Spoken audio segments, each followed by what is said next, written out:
ESPN. Sooners going for a 7th consecutive conference title, and Holly Rowe has certainly worked her share of wild Big 12 classics. Holly. That's right. Oklahoma fans might remember, even if they don't want to, a night back in 2011 when Texas Tech came in here and ended one of the nation's longest win streaks. The quarterback that night was Seth Dagey. If that name sounds familiar, it's because his little brother Jarrett, 10 years later, is starting for the Mountaineers tonight. Jarrett told us this week, I've been dreaming of a moment like that since I was a little kid, because when he was in 8th grade, he did not get to come to the game that fateful night because his parents made him honor a commitment to be in the 8th grade band because he'd gotten called up to varsity. There he was, playing the bass drum. He missed all the excitement of that great upset from his brother. So since then, 10 years, tonight is his night, and he is so excited for it. Guys, I was on the sideline that night. I interviewed Seth Dagey. We'll see if his little brother gets a post-game interview tonight. And Coach Neil Brown calling the plays as the Red Raiders offensive coordinator that night, so it comes full circle. Sooners won the toss and deferred, so we'll see Jarrett Dagey and the Mountaineer offense on the field first. Gabe Burkage typically booms the kickoffs deep. He'll want to keep it away from Winston Wright, number 1 for the Mountaineers, one of the best kick returners in the country. And he's going to have to bring it out deep, and he'll let it go over his head. So Jarrett Dagey from Lubbock. He came to Morgantown via Bowling Green. He's a senior now. Drop back passer, not the most mobile guy, which is dangerous against this defense, isn't it? Yeah, very dangerous. What a story from Holly there. And a young man who grew up in this region, the Big 12 region, and watched his big brother. Maybe that day he missed him, but more often than not. And now he has a chance to come into Norman and to lead this team. And he's been around the Big 12. He knows what it takes. But his decision-making this year has cost the Mountaineers at times. Almost cost them last week against Virginia Tech. Yeah, defense bailed him out with a late goal line stand against the Hokies. Letty Brown, he's in the backfield to the left of Dagey. That's right in motion. He's got the football, and he is chopped down after about a 4-yard gain as we check the Chick-fil-A impact players. Well, they're going to want to get Letty Brown established. They've got to be able to run the football. They've got a great group of wide receivers for Dagey to throw to. Sam James, 13, the main guy to keep an eye on. Isaiah Thomas, 95, outstanding. Bonito gets most of the attention, 11, but I think 95 is the guy you're going to want to watch, and the leader, kind of the quarterback in the back, will be Pat Fields, who's played a lot of football for him. We're hoping they can get Letty Brown free. 80-yard touchdown on the second play last week, but hasn't had another big run this season. They give it to him on second down, makes a cut, and muscles near the marker at the 35. In 2 previous games against OU, it's been hard sledding for Brown. Yeah, and I think one of the things that they're trying to do right now with an offensive line that's still trying to kind of click, right, is they're giving them a lot of eye candy here early, trying to affect the communication, a lot of different formations, pre-snap movement, sets up a very manageable, obviously, 3rd and short here. And Dagey will sneak it. Been an effective offense on 3rd down this season. Sometimes you think about you got to go fast to get a defense uncomfortable. To me, you mix up your tempos and you mix up your personnel groupings and your formations, and that's here early. That's what they're trying to do. Letty Brown, by the way, goes off the field. We'll see if he's okay, but they do have Tony Mathis back. Mathis, number 24, coming off a knee operation, still improving. See the movement there again, just trying to affect the communication. Dagey, as they bring pressure, has time, and lofts it downfield. And it's Winston Wright Jr., who could not hold on the sidelines. Good-looking throw. He couldn't complete the catch. Yeah, really good job of separating him from the football. I mean, that is a heck of a play by Turner Yell. That ball looks like it's going to be caught. 32 comes over late and dislodges him from the football. He started to lose it, but I think he was going to hold on to it. But a nice play there by Turner Yell, another veteran starting his 25th game tonight for the Sooners. Brown is back in the game, Kirk. He's split out wide to the right, the running back.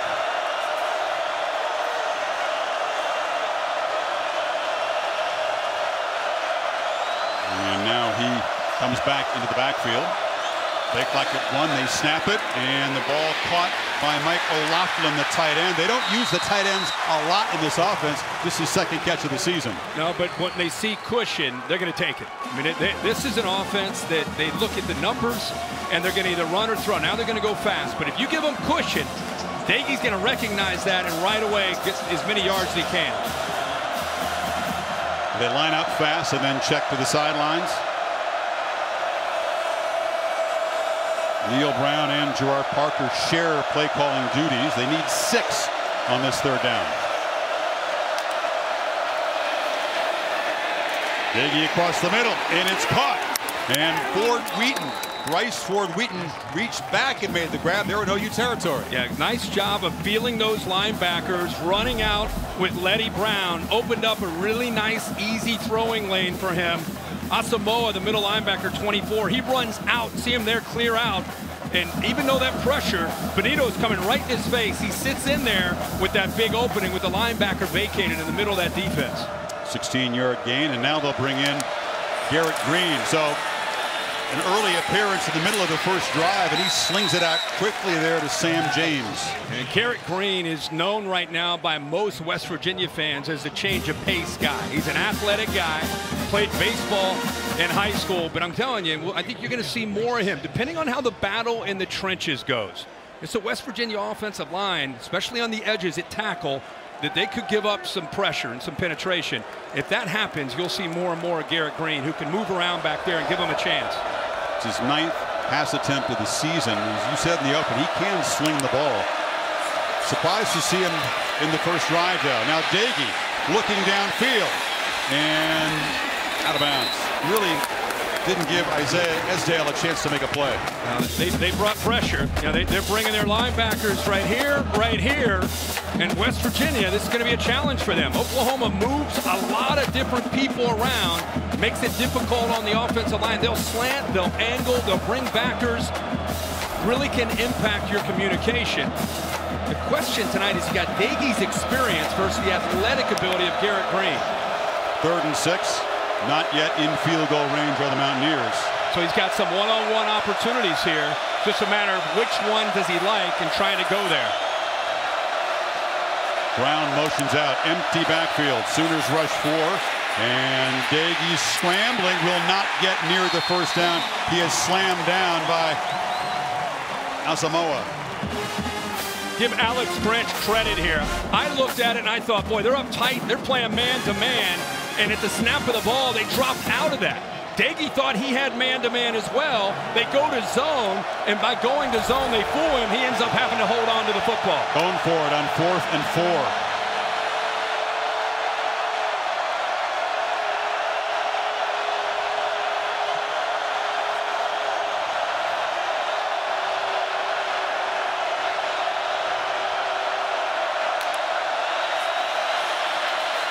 Daigie has protection, has a first down. Zipped it very quickly to Ford Wheaton. They move to 6 again. How about Benito's get off on his blind side? This is 4th down. This is where look at 11 on the left. He's coming around. You know he's about to hit you. Nobody there to help out. He's able to block that out. That feeling of behind my back. The best pass rusher arguably in the Big 12 is about to hit me. 4th down, he sits in there, makes a great throw. Neil Brown, I love the aggressive attitude on this first drive on the road, nothing to lose, 10-play drive, goes for it on 4th down when many people probably thought he would punt, try to play field position. Pass-heavy opening drive. This is the 11th play for the Mountaineers. It's a pop pass. Coming around is Sam James, and knocked down in the backfield. Delarian Turner yelled from his safety position behind the line. It's tough with this speed. You come jet, right away you can see the speed of this defense. Tough to get wide when you run a jet sweep against Oklahoma. They're anticipating this. They see him coming. I think this is one of those things you show them it. Next time you can fake it. You can fake to the back, try to sneak somebody behind an aggressive defense like that off of play action. That's the answer to a defense that's flying up on jet motion.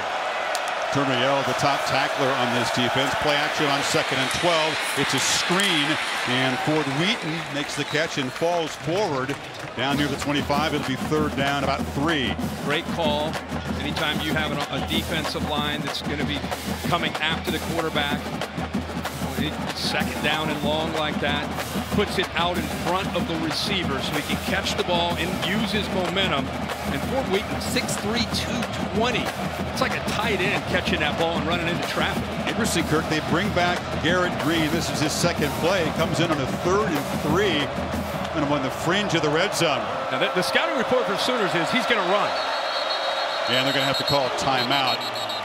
Brown noticing that the play clock was winding down. Interesting that he's gone with a change of pace quarterback. It's called the first time out of the half. 2 plays in his opening possession. Mountaineers on the march. 13th play of the drive coming up.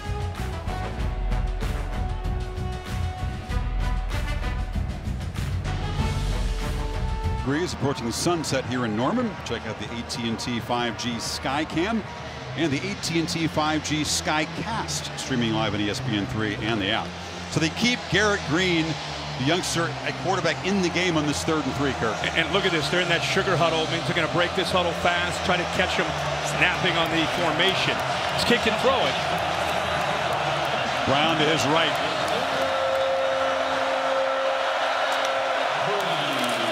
And Green hands it to Brown, who barrels ahead, shows his strength, and it's a 1st down into the red zone. You can see those backers respecting Garrett Green. He does a good job of carrying out that fake, and just by carrying out that fake, Aguebu, the number 2, the middle linebacker, on the play side where Letty Brown ran, he's running to the outside, creates a nice little crease there. And even before tonight, Garrett Green in the red zone in short yardage, he was getting his fair share of snaps. So that's where he's been. I just think there's a good chance tonight you're going to see more of him because of the opponent that they're going up against. He's still in the game. This Mountaineer offensive line, an impressive opening drive. They've heard all the hype about this Sooner front. They're playing well so far, protecting the quarterbacks. Here's Green doing what he's known for. Shows his quickness and quickly darts for almost a 10-yard gain. Yeah, he does a good job right here on this read. In man on the line of scrimmage, comes down. He feels that. Comes down, takes the back, pulls it out. Now there's the speed and the toughness. This guy's a great high school baseball player, elite baseball player, was a catcher. Gives you an idea of what kind of toughness he has when he runs the ball right into those linebackers and safeties. He's not going to slide. He's going to lower his shoulder. They don't want to add some weight, you know, some big meals, get in that weight room. He's listed at 190. He's probably about 5'9.5", 5'10", if we're being real here. Got to be smart, but what a threat with his ability to run and also play action. Brown, 1st down, barrels down to the 3. What a start for the underdog Mountaineers here. 15 plays in this first possession. And how about this offensive line? We came in thinking about how they're going to hold up, right? Look at the push. Look at the push right here. The surge by the middle of this offensive line. Letty Brown says, thank you, fellas. And you're right, Chris. 15-play drive, 8 minutes so far this first quarter. And a freshman at left tackle, 2 sophomores up front. It's not a very seasoned group, but they are playing well so far against a highly touted defensive front. 1st and goal. Green keeps it. And this time they're all over the freshman. Dragging him down there is Isaiah Thomas, talented edge rusher. Yeah, Isaiah Thomas does a good job of giving a key read for him to keep it. Watch him on the end of the line of scrimmage, 95. He comes down to the back and then has the athletic ability and the length to get back to the outside and take away the athletic Green from prevent him from getting to the end zone.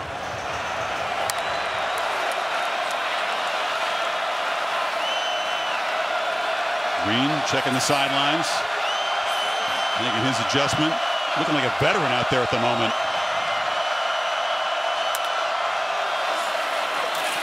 Keeps it and scores. West Virginia right down the field. A 2-quarterback system. A marathon march. Well, what a good job of reading the end man on the line of scrimmage. Isaiah Thomas had just beaten him. This time, he's reading him right here. Watch him come down, collapse down. Once he does that, Green says, I'm pulling that. getting to that edge and into the end zone. Great job there. Now, Green is a really emotional player, a fiery guy. First road game. Neil Brown wondering how would the young guy handle the situation. He knows he's got talent, but he looked like a savvy veteran out there. One word describes Garrett Green. I'm telling you, know the kid. Gamer. Gamer. Spencer Rattler, and the Sooners will have to answer. 7-zip Mountaineers in Norman. He is presented by Capital One. What's in your wallet? And in part by Sonic. This is how we Sonic. When Mountaineers were in the Big East, that was the first meeting between these schools in 25 years, a Fiesta Bowl victory. Bill Stewart named the head coach off of that win. Pat White played a big game that night, and here's number 6 for the Mountaineers. Yeah, he reminds me kind of like a temperament of a young Baker Mayfield. A young Baker Mayfield, ironically wearing that number 6. But he's down there dapping up the offensive line. He went all the way down to the defense. He just got that kind of energy. And I think Oklahoma right now back to the drawing board after that 17-play drive, 75 yards, taking over 9 minutes off the clock. That's one way to stop Spencer Rattler. Keep him on the sidelines. To be fair, Daigie had 6 completions in the drive. Yep. Green took over in the red zone and ran it in. This is Mario Williams, speedy freshman. And can he get the edge? He does, and scoots out to 35 at 15 for a late hit out of bounds. The Mountaineer coverage team. So good field position for Rattler. And right away, you said this offense has to be patient and avoid pressing, but now they find themselves down a touchdown, and half the first quarter, more than that's gone. Yeah, and that's been the message all week for Spencer Rattler, and he even told us when we were talking with him, you and I, play, personal foul, late hit, kicking team, number 10. 15-yard penalty from the end of the play. First down, Oklahoma. So Jared Bartlett is coming off a 3-sack game against the Hokies, guilty of the penalty. Rattler is a third-year sophomore. Is draft eligible, was the preseason oddsmaker Heisman favorite. He's still dropped down to about 3rd in the early odds making. But I do, to answer your question about it, you know, the 9-minute drive and the emphasis on checking it down and not trying to force things, not trying to be the Heisman front runner. Just take what the defense gives you. He said, hey, if I have to run the ball a little bit tonight, I'm ready to run the ball. So let's see how he responds and what kind of answer OU has. Eric Gray, the transfer from Tennessee, making his 4th start of the season. And the Mountaineers swarm him after a yard gain. G. Austin. We check the Chick-fil-A impact players, but Oklahoma's got the football. Eric Gray's in there. You're going to see a lot of Kennedy Brooks as well. Both of them need to be able to be established. It's big to be able to set up their play action. Marvin Mims leads a very talented group of receivers. Talented defensive line, Dante Stills, but I like Mesidor as a great player and a secondary that has experience at safeties. Keep an eye on 29, Mahomes. Play action, catch made on the end by Michael Woods, the Arkansas transfer. Nick Trey Fortune stops him. Yeah, that was just a quick read. Spencer Rattler had a run play on, but into the boundary with one of his better receivers, Woods. He just saw soft coverage and he said, hey, I'll take those yards. You see that all over college football, these tags to these run plays. And quarterbacks have the freedom to pull it and take the quick throws. Mountaineers crowding the line on 3rd and 4. Rattler from the pocket delivers a high throw, incomplete. Trying to get the ball in there to Stogner in his 4th down. What confused him is Bartlett's right here. He had 3 sacks, right? So he's coming, right? Wrong. 3rd down, he drops. And that's exactly who he wanted to throw the football to. Maybe surprised a bit by their best pass rusher dropping into coverage on 3rd. Sooners made 3 out of 4 4th down attempts so far this season. Stogner comes in motion to the left. Rattler looking that direction, but he flips it to Gray, and the running back makes 2 men miss and takes off. Finally wrestled down inside the 10 by Exree Lowe, but it's 1st and goal OU. Yeah, they set up a wall here with 2 of their receivers on the outside. They're going to come here and here. The whole reason is to be able to free him up to the outside. Those linebackers can't get through that wall, and then there's the speed and athletic ability, something that Eric Gray provides as a running back, the ability to catch the ball out of the backfield. Yeah, double Olay. That was a mismatch in space. They get 38 yards on the 4th down play. Jeremiah Hall, the H-back, in the backfield. to block, and Gray barrels down to the 5. Hasn't scored a touchdown yet as a Sooner. He's come so close. Gray's been tackled at about the 1-yard line 4 or 5 times already this season. Maybe this will get him in the end zone. This will be the chance. How about these coaches' approach to a game tonight, right? 4th downs. They know this is going to be a game where they're going to have to be aggressive. That's Lincoln Riley. That's who he is. He's going to go for it. But Neil Brown went for a 4th down, kept his drive alive as well.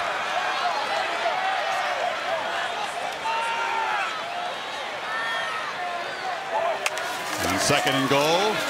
Rattler keeps it, lowers his head, and takes a shot from Alonzo Adai and Mesidor. It'll be 3rd and goal. Boy, there's Mesidor. We just talked about him being an impact player. This is a very talented defensive line. He's right here. Watch what he does, the effort that he gives on this play. After the quarterback keeps it, he's going to extend himself to stay involved in a play. Coaches say, the defensive coaches feel that he can be as good as he wants to be. I don't want to put pressure on him, but they did say he has some of the skill set of a young Aaron Donald. One of 3 Canadians who makes a big impact on this Mountaineer defense.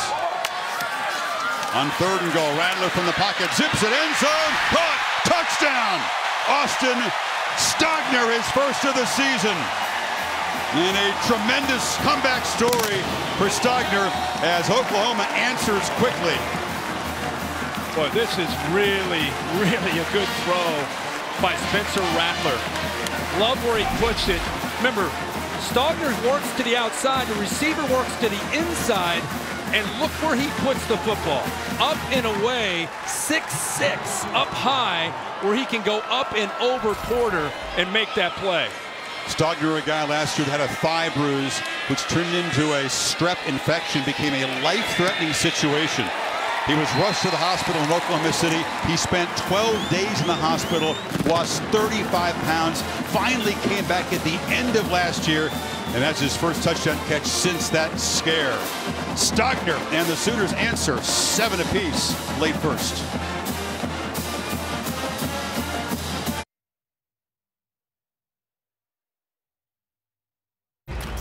This is one of those things that doesn't necessarily show up in the stat book for Rattler. It's a touchdown pass, a short touchdown pass, but this is a really good job of knowing who you're throwing to. A 6'6" target to go up and over a defensive back. Perfectly placed football. Nice job, good start by Rattler. Converts the 4th down, gets it out to Gray, and then the touchdown pass right here to Stogner. Yeah, 7-inch height difference between Stogner and Porter. Sooners continue to be really, really efficient in the red zone this year. 17 touchdowns and 19 trips. So the Mountaineers grind away in a long touchdown drive. The Sooners take advantage of the penalty and the kickoff coverage, and a flag on the kickoff. Went out of bounds. 35-yard line start. Yeah, West Virginia, we've been talking about this. We just tuned in. They had a really nice job. We talked a lot about Garrett Green, but Dagey was on fire with some accuracy. Line did a good job of giving him time. They went for it on 4th down, making good reads. Green comes in once they get into that red zone. Of course, he has the ability to do this. High snap, able to handle it, and then shows some emotion along with that speed to get that touchdown for the Mountaineers' first drive. Yeah, that 17-play drive, the longest in terms of plays that OU has given up in 9 years. So Dagey back in the shotgun to begin this possession. Wright goes in motion, then reverses, and they just hand it off up the middle. Little eye candy as they feed Letty Brown. Holly? Well, guys, you said it before. This was the plan all along to use Garrett Green because he's so mobile against this defensive front of Oklahoma. But Neil Brown said he communicated all of this to his starter, Jarret Doege, who had won this job, even though he made some mistakes last week against Virginia Tech.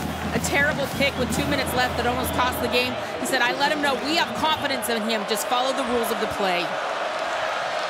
Yeah, you'd expect you got to let the veteran know what the plan is. That's not exactly how it was communicated to us, but they don't have to share everything in a production meeting.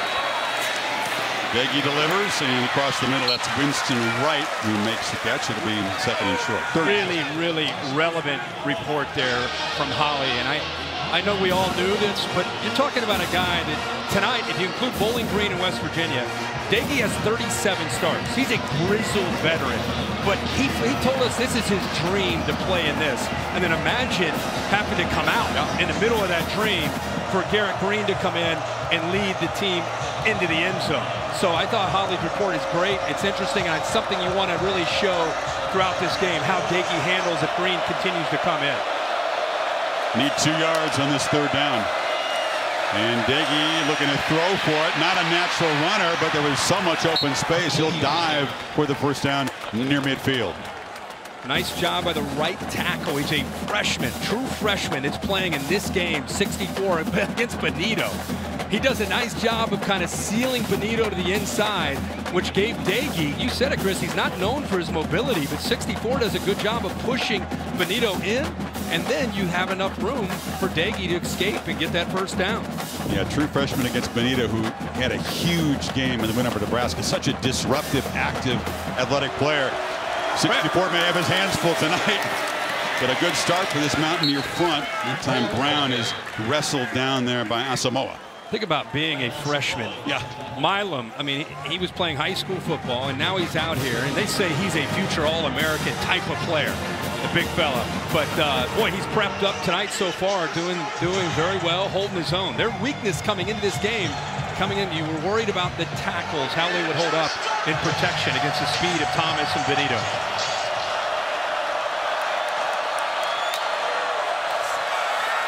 Dagey, a screen. The Sooners are all over it. They brought early pressure, but they had Corey Robertson, the nose tackle, and White, the linebacker, hanging back, ready for it. Yeah, he was actually on a stunt. He's right here, moving, working, and then just does a good job of getting his eyes up. He's working towards the back intentionally. That's Alex Grinch saying, hey, when the back's lined up on this side, you're going to stunt and slant that way. Then he shows his athletic ability and awareness by getting his eyes up and making a play. Second quarter will begin with a 3rd and 14 for West Virginia. 7 apiece after the 1st quarter in Norman. Back after this message and a word from your local ABC station.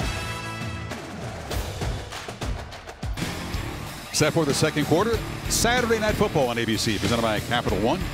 Underdog Mountaineers grinding out a long 17-play touchdown drive. Sooners answering pretty quickly, and now West Virginia beginning the 2nd quarter with a 3rd and 14 near midfield. Dagey is the quarterback. Protection would be the #1 priority on this play. See if Alex Grinch dials up the pressure. Now they rush 4, and Dagey off his back foot launches downfield into traffic. One of those problem decisions for the quarterback, and it's intercepted by Turner Yell. Isaiah Thomas got in the quarterback's face and helped create this takeaway. And Turner Yell's out here, just does a good job of just reading Dagey's eyes. Dagey felt the pressure. Chris, on 3rd and long like that, you're going to punt the next play. I think he just threw that up there, hoping that his receiver would have a chance to make a play, Sean Ryan, or he gets maybe a pass interference. Worst case, you give up an interception and you're going to punt the next play, and you give OU the ball at the 24.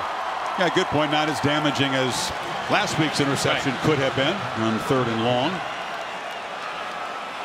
So Rattler and the Sooners take over at the 24. Spencer 3 of 4 with a touchdown pass to Stogner in their first possession. Stogner, who comes over to the right side of the formation. They fake it to Gray. Rattler on the run. Shows his arm strength. And going down low is Mario Williams, the freshman from Tampa. Rattler, move to 6. Yeah, Rattler's probably, of all the quarterbacks in the country, the most gifted and the most natural thrower on the move of anybody you're going to see. Play action on 1st down, retreating, then just lofts it into the bench. You know, Lincoln Riley made a point to us this week, and I was talking to him. I said, you know, is he up there? I mean, you have Jalen, you have Baker, you have Kyler. I mean, is he in that world? He said he's the most gifted thrower I've ever had. Now, he may not be the athlete that Kyler and Jalen and Baker, but as far as throwing the football, most gifted guy that I've had since I've been here. That's saying something. All 3 of those guys could sling it. Yep. Certainly not the running threat any of those 3 guys were. On 2nd down, they hand it off inside and trapped behind the line. Chandler Samito with the stop of Gray. It'll be 3rd down and long. And they're doing a good job of mixing up the looks. Jordan Leslie that time brought Scotty Young off of Stogner from the left. I think it caught Oklahoma by surprise. Stogner didn't have any chance and forced Gray back inside where the rest of that defense was, so it sets up this 3rd and long. West Virginia's whole plan tonight is keep everything in front. They don't want to give up any explosives. They got to tackle well when you approach it that way, obviously. Plan worked well for Nebraska. Sooners have not had many explosives this year. Hazelwood makes the catch behind the line, shows some good effort, but will not get anywhere near the marker. And if you're West Virginia, Chris, Hazelwood, who's come off a knee injury, came back last year, wasn't quite 100%. This year they feel that he is, but you give him the ball in space and he's got to go 10 yards from where he catches it, you can rally. He's a big guy, but he's not electric with the football the way maybe a Mario Williams might be or a Marvin Mims, so they rally that time. Yeah, he's known as a violent runner with the football. He would have had to be really violent to get past 5 defenders over there. So Michael Turk, excellent punter, a transfer from ASU. He was twice all Pac-12, and he booms it deep. Fair caught way back inside the 10-yard line. 53 on the punt. West Virginia backed up for the 3rd possession. Tomorrow morning, 10 Eastern time, Sunday NFL Countdown. Justin Herbert featured. And then on Monday Night Football, NFC East matchup, Jalen Hurts, former OU Heisman runner-up quarterback, and the Eagles will take on the Cowboys. Peyton and Eli with their presentation on ESPN2. The last 3 Oklahoma quarterbacks starting in the NFL. And Lincoln Riley said he keeps in touch with all 3 of those guys weekly, talking football and life. Pretty cool. Yeah, Murray, Mayfield, and Hurts. So it's Dagey in the ball game as the Mountaineers begin from the 9, and Brown gains a couple. You and I were talking at the break there. Green is so far has come in for kind of spot duty, red zone, short yardage. We were kind of on the Zoom. I thought Neil Brown might say, hey, 3rd series, 4th series, we're going to give Green, you know, the first snap, let him take a series. But so far they've gone with the veteran leadership of Dagey. He said it would be a feel thing right as the game unfolded. Both quarterbacks have done well. I just think they cannot lose their creativity and aggressiveness that they've shown here early, no matter who the quarterback is. Haven't yet worked a downfield shot. Dagey's been working underneath, and there's another catch by Ford Wheaton. Already his 4th of the game. They brought pressure. It's a nice job of feeling this. Once he clears out, you'll see it just kind of open up. Takes the back, Letty Brown. They're just willing to take those underneath throws. They've got a great group of receivers with Ford Wheaton on one side, Wright, Sean Ryan, Sam James. It's a good group, and I think they have confidence that they can win tonight when they're. You like their matchups? I do. If he has time, they can win tonight on the perimeter. On 1st down, Brown knocked down behind the line of scrimmage. It's an aggressive play. Coming up to make the hit. Flying around those linebackers, moving in a lot of different guys. Shane Whittier that time, 13. Throwing in a lot of bodies rotating around there, and they've been on the field a lot. Mountaineers running 26 plays already early in the 2nd.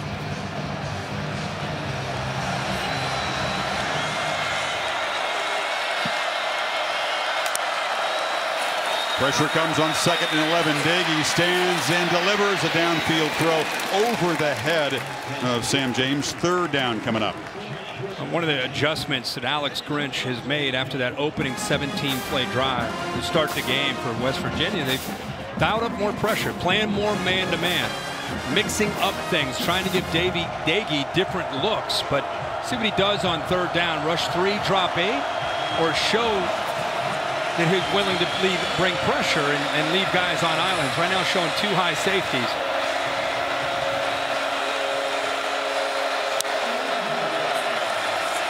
They rushed 6. Ball out quickly. Catch made by James. Hit immediately. Sooners closing down space there. Justin Broyles, the safety, stopped him. And it's 4th down. Yeah, I mean, I don't really understand. Dagey saw soft coverage. Broyles walked out from the inside receiver. He moves out, and you know, you throw it underneath there, but has no chance of picking up 1st down yardage. At some point, think they're going to have to stretch the field. Tyler Sumter pucks it away, and fair catch is made by Marvin Mims. We'll see Rattler and the Sooners back on offense. Saturday Night Football, presented by Capital One on ABC, is brought to you by Shell. Take your fandom further with the Fuel Rewards program. Join today and save at Shell. And Sonic. This is how we Sonic. A wild one. I mean, Tavon Austin had an enormous performance, 344 rushing, added 4 receptions, but Landry Jones hit Kenny Stills. 572 all-purpose. It's crazy. Yeah. Well, look at the yards per play of the last 3 quarterbacks at Oklahoma. All have led the FBS. That is ridiculous. So Rattler knows that it's a tough standard. You said a different style, different skill set, but still top 10 in FBS, almost 7 yards per play. Yeah, and you feel like as this offense continues to gel, it's only going to get better this year for him. Kennedy Brooks hasn't had a touch yet tonight in the backfield now. He's their leading rusher this season, physical runner who had a couple of big games against the Mountaineers in 18 and 19, opted out last year.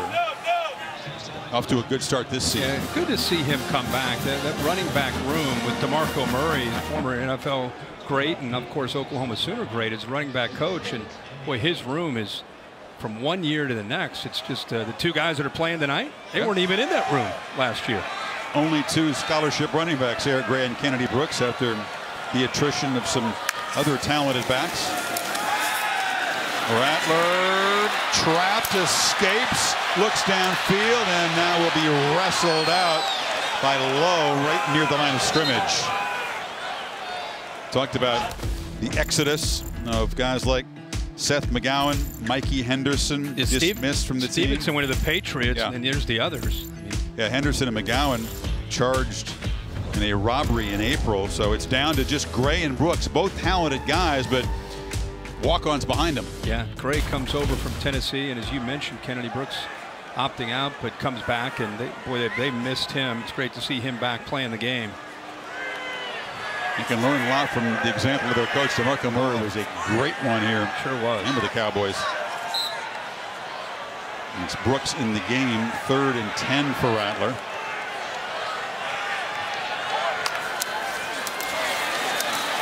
Mountaineers pressure, takes off, long way to go, dives forward, and will not get there. 4th down. Try to keep your eyes on the football if you're West Virginia. That means these linebackers have got to have an awareness about them on 3rd down. They're not running around. Somebody's got to be able to rally to the football. Safeties are doing a good job. They're keeping an eye on Rattler. Rattler tried to extend his body, comes up a couple yards short. Good job by the Mountaineer defense getting Rattler and the Sooners off the field. Yeah, willing runner, but nowhere near as twitchy as guys like no, they've had Murray, not as powerful as Hurts. It's another nice punt from Turk. And Estelle driven back, trying to get to the sideline. Cannot. Good coverage by Oklahoma's punt team, helped by a nice boot from Turk. Another 53-yarder. Mountaineers take over on the 15, 7 apiece. Morning in Chicago, the whole game day gang whiffed on the Bears after that trivia question. It did go back to the 1800s. Let's see what he got for us tonight. I'm retiring from this stuff if he's going to go to the 1800s. No. This one might not be the 1800s. You don't know. Tonight's Aflac trivia question. As we know, Oklahoma has the FBS record all-time winning streak at 47 games. Whose record did they break? Well, instinctively I say Notre Dame with the Beano voice. That would be a guess. It'd be too easy, probably. That'd be a good guess. Eric Green back in the game, Kirk, as the Mountaineers take over from the 15. And he zips it sideways, right. Couldn't handle it. High throw. Oh, he comes into the game. It's the first time Neil Brown has put him in where they've got 85 yards to get to the end zone. So he's backed up deep in his territory. It shows you the confidence that Neil Brown has in him. It's first time, really, in his career that he's been put in this situation. Talked about a feel with us. He's trying to get a spark right now for his offense by putting Green back in.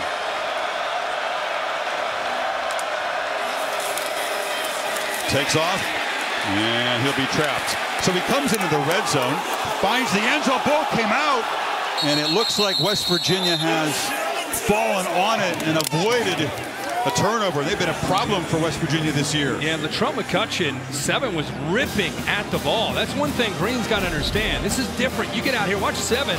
He's a true freshman. He's got that left hand in there, ripping, and gets that ball out before the knee touches. That's clearly a fumble, and West Virginia very fortunate that they're able to jump on top of that. And McCutcheon, a hyped recruit who originally committed to Alabama, comes from Austin, but a big future for number 7. And it sets up a 3rd and 9 as Dagey comes back in the game. You want the experienced hand on this play.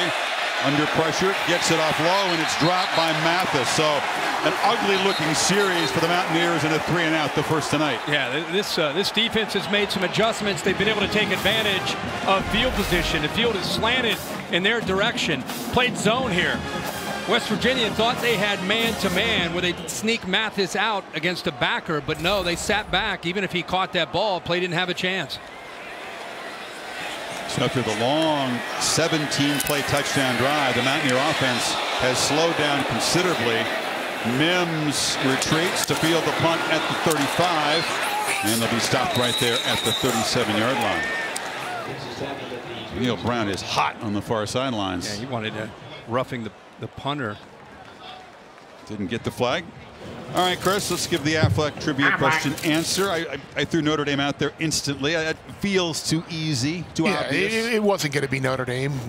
For tonight's Affleck answer to the trivia question, we're not going to go back to the 1800s, but we're going to go to the early 1900s with Washington. You can't go more than a century ago. Huskies had a 40-game winning streak that the Sooners wound up breaking in the 1950s there. Who coached the Washington team back there in the early you got him 1800s? Threw it back at you. And they fake it to Brooks. Rattler scanning and now running.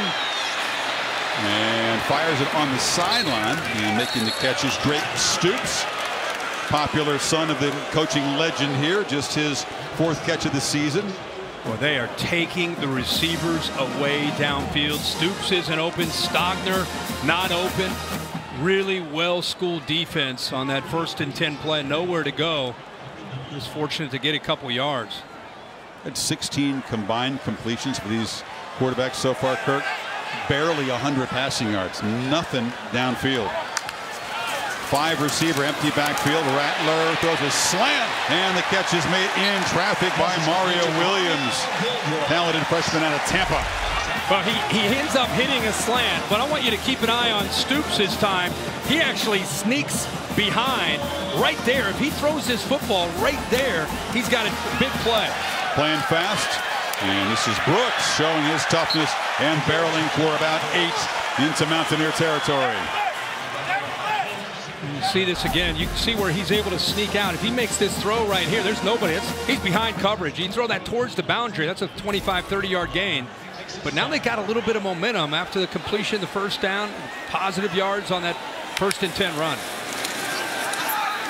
Play action, Rattler throws into traffic and flying across his Porter, and the interception is made. Wow, Porter tips the ball, and then Matthews ends up diving to make the catch. Watch how he sits, and then he breaks on the ball. That ball was hanging in the air from the right hash a long time.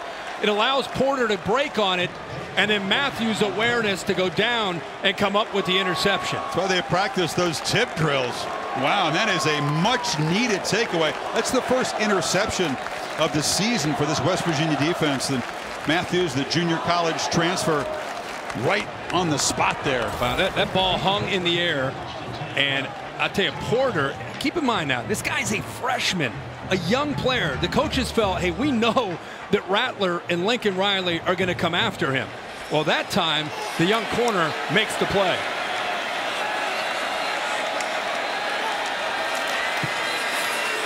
Fake to Brown, slant across the middle, and the 1st down out near midfield. Ford Wheaton has been the favorite target tonight.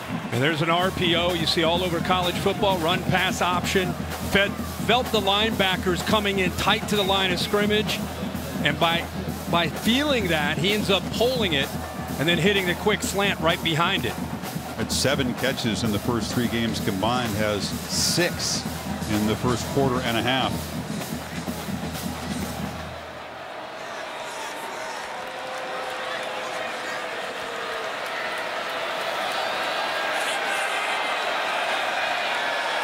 Use almost the entire play clock. Does Daggy see it? Yeah, he's going to call a timeout. Didn't like the alignment there. So the Mountaineers on the move again, 7 apiece.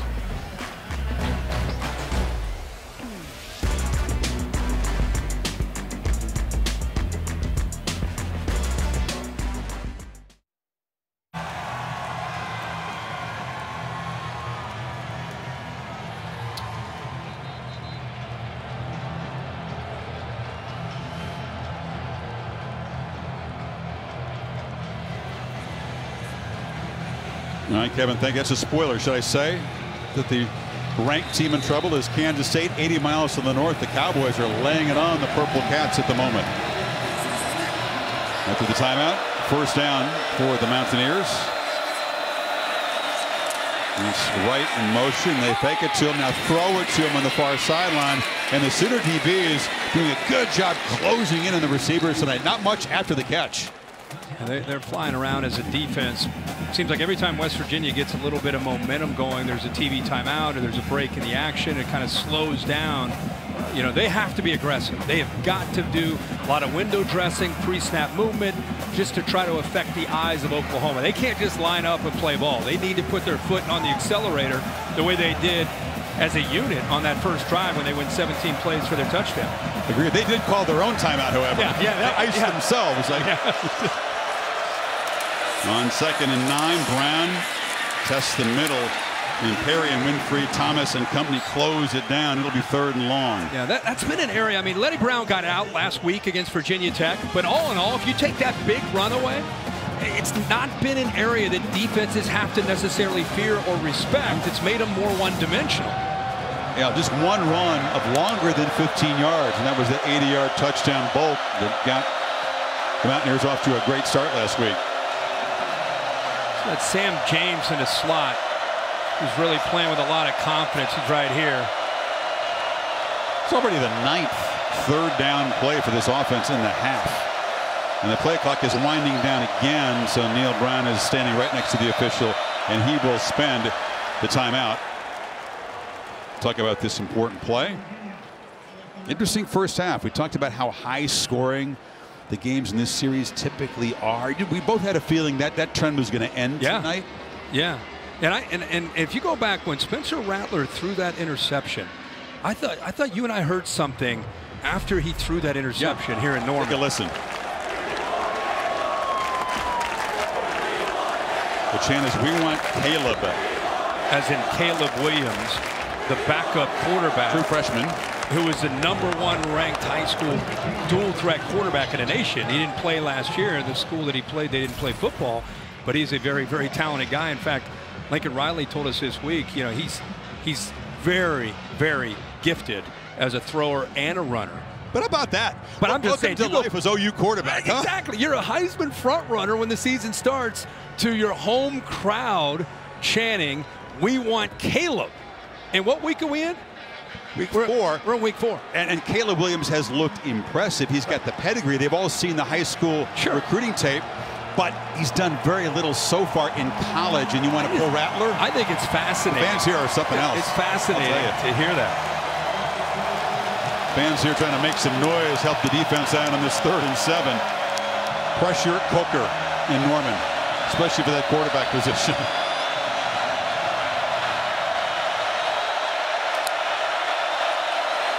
Daggy had a cushion to the left, retreats, and now just throws it away on 3rd and 7. And here comes the punt team. Yeah, you and I saw the same thing. They actually, after the timeout, they moved Ryan to the left. They put him on the left, Sam James rather, to the left. And he had that soft cushion, and Daggy at the snap never even looked that way. He was looking to his right. He thought he had a matchup, but good coverage by Oklahoma. But yeah, look at him on the inside there. Nice big cushion. I mean, he's right there at the sticks and plenty of room to get upfield after he makes that catch. Shake of the head from Coach Brown after that throwaway. So Sumter in the punt. Couple steps to the right. Boots a line drive. The coverage team will chase this down.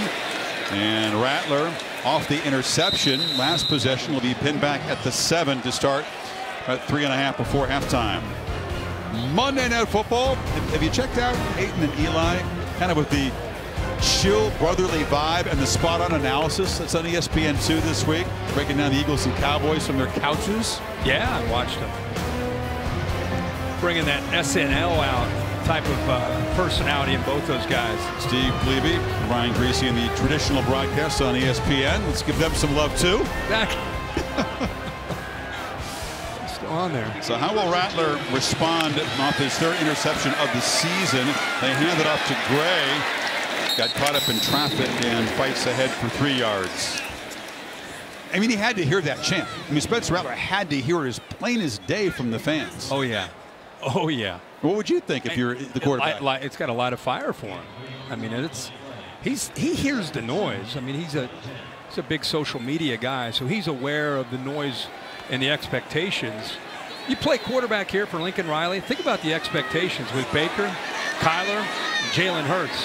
It's a high bar, as you said earlier.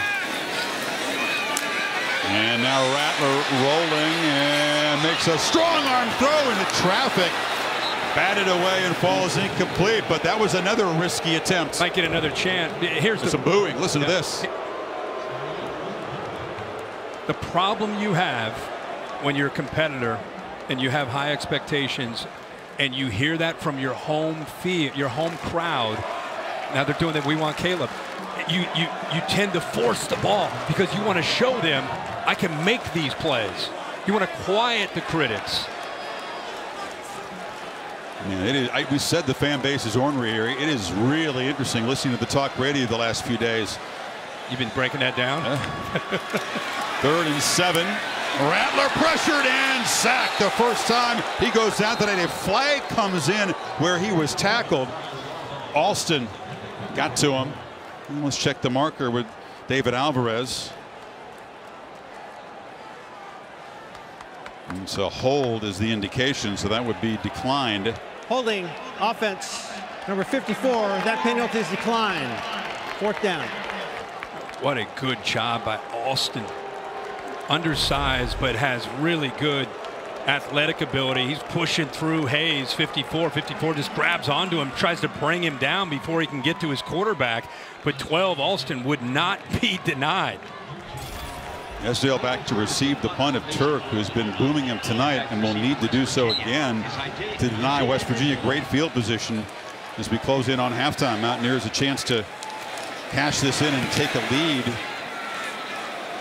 Turk boots it back to the 44.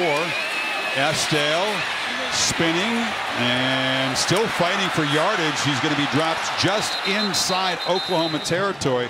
Mountaineers no timeouts, but 2:16 to work with before halftime. Taco Bell welcomes you to the Liv Moss Student Section of the Year contest. It's the hashtag Student Section Sauce to get the attention of the committee. ESPN.com/Taco Bell. See how your school can compete. Another 53-yard punt from Turk. 2:16. No timeouts. Remember, they've been using their timeouts. No timeouts. Day comes back out. It's a catch-22. You don't want to. They've been trying to chew clock up here. It's part of their game plan is to win time of possession, keep Rattler in that offense on the sideline, which has been effective. But you also want to be aggressive. See how they handle this. Wiley very calm with his quarterbacks on the sideline. Just a polite conversation with Rattler.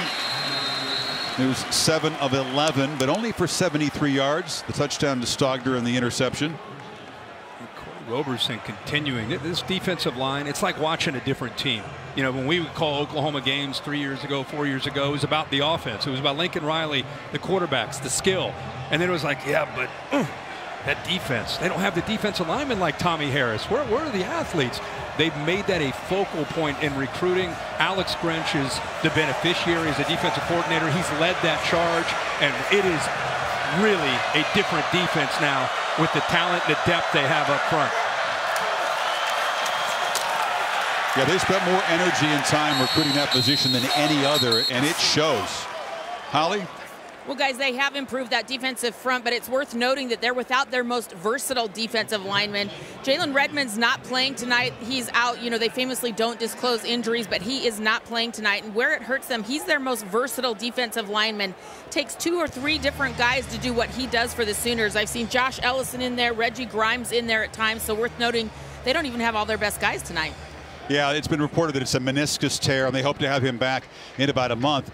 Nebraska's brain trust on offense, Scott Frost's company, thought they could pound the Sooner front. They're not massively, physical. They're not, it's not like a Tommy Harris guy. They're very quick and athletic, but that did not work for Nebraska. Well, but they had some success. I think they had enough to maybe make them think that maybe that's the direction they want to go. They did a lot of 13 personnel, 1 back, 3 tight ends, and they were able to get to some of the edges. Problem with Oklahoma is they just keep coming at you in waves. They don't get tired. They don't have 1 or 2 guys like they used to. Now they've got 7 or 8 or 9 guys, so they're able to rotate and stay fresh. West Virginia doesn't want to waste this field position. I mean, they started right at midfield, and now they're 3rd and long here near the end of the first half. It's been tough to find rhythm since that incredible 17-play opening drive. Each team scored in this opening possession, but nothing since.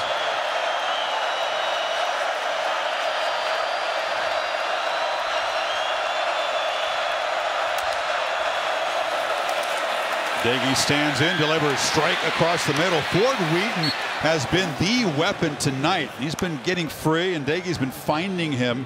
7 catches now. Yeah, they just keep going underneath. A lot of these slants just underneath coverage, and he did not pick up the first down. Came just a little bit short, about 4th and half a yard. In no timeouts and no hurry at this point. No. It'll wind down under a minute. If they don't make it, they want to leave Oklahoma not a lot of time. And then TJ Banks, a tight end, taking out Sam James. Casey Legg, their kicker, has pretty good range.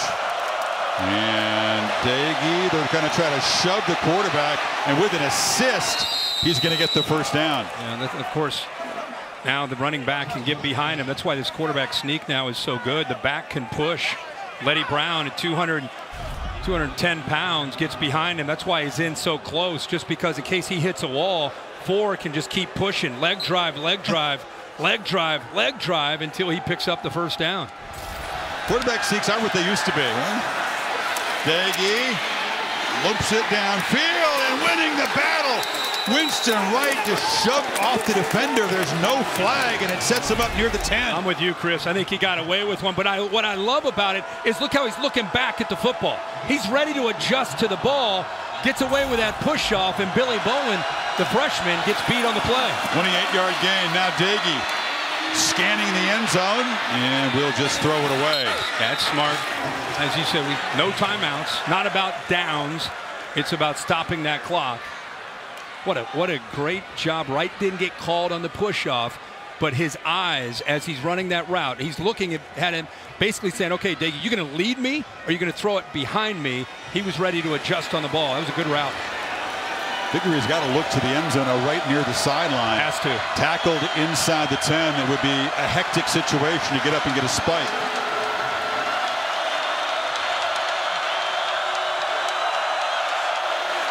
Daggy flips it in the flat. Brown makes the catch. He's cut down. What I was talking about here. Tick, tick, tick, tick. Davis stopped him in the field of play. They'll have to line up and try to get a spike quickly here. Oh, the ref's not helping him. Umpire finally places the ball, and Daggy with 2 seconds to spare able to spike it, and they can bring out the field goal team. Yeah, that was living dangerously, Kirk. It really was. Davis, what a play to keep Letty Brown in bounds. Letty Brown was trying to get out of bounds, but couldn't get there. Great play by Davis to bring him down, but West Virginia's able to spot the ball there and get the 2 seconds to kick this field goal. Casey Legg. Can you have a better name for a kicker? The guy never played high school football at all. Took up kicking here when he got to West Virginia. Soccer background, and he slides it inside the right upright.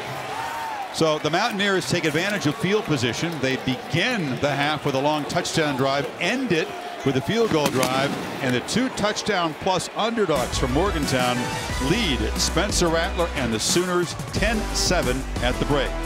The Dish halftime report coming up right after these messages. Set for the second half on Saturday Night Football, presented by Capital One in this presentation of the Big 12 on ESPN. Do we have another upset brewing in the young season here in Norman? Spencer Rattler and the Sooners down by a field goal. And welcome back, Chris Fowler, Kirk Herbstreit, and Holly Rowe. Boy, Spencer Rattler and Lincoln Riley were so confident they could get this offense to another gear to bust out tonight. But Kirk, the problems persist. They can't create big plays downfield. Running game hadn't been there. Rattler has a pick, and he's been sacked a couple times. Yeah, it's kind of a continuation of what we've seen a lot of so far this season. I think the frustrating thing is I think they felt that they'd get back to the basics of the line of scrimmage and being able to run the football. And so far tonight, that has not been the case. We can talk all we want about Spencer Rattler, but think about Oklahoma in a half running for 18 yards. Yeah. That's not Oklahoma. I mean, Eric Gray has 4 carries for 9 yards. Kennedy Brooks 2 carries for 9 yards. All you want to talk about, fans, about Lincoln Riley and these quarterbacks that have been here, it really starts with their running game and their offensive line, and that's not been the case this year, and it continues tonight. Evan Staley boots it away, and Williams will have a chance. Mario Williams knocked down to the 25. It's the lowest first half yardage total, Kirk, for the Sooners since 2015. That was his first year here as the OC under Bob Stoops. He's missed some targets. You know, he's getting pressured. I mean, that's the thing to remember. It's all easy to point the finger at number 7, but how often does he sit back there with a clean pocket, being able to dissect the defense and look at the end of that secondary? He's had pressure, and then he's tried to make plays. That's the thing that you got to be careful of, is when you try to make a play downfield. That's a lot of times where you get into trouble, and then the student section letting him know that they want to see the backup quarterback, Caleb Williams. And as Riley told Holly at halftime, score. That'll shut the crowd up and change the narrative. They'd start cheering for it. Play a much better second half. Rattler looking to throw in first down, chased again, and loops it over the head of Gray. Gray really made the one big play in the first half. On the 4th down play, short pass, he made a couple guys miss. That's been it, really, for explosive. Absolutely. This defensive line, we thought Oklahoma's defensive line had a chance to make a big impact tonight. But this West Virginia defensive line, the athletes that they have, that time he wanted to get wide, and 10, Bartlett just took that away.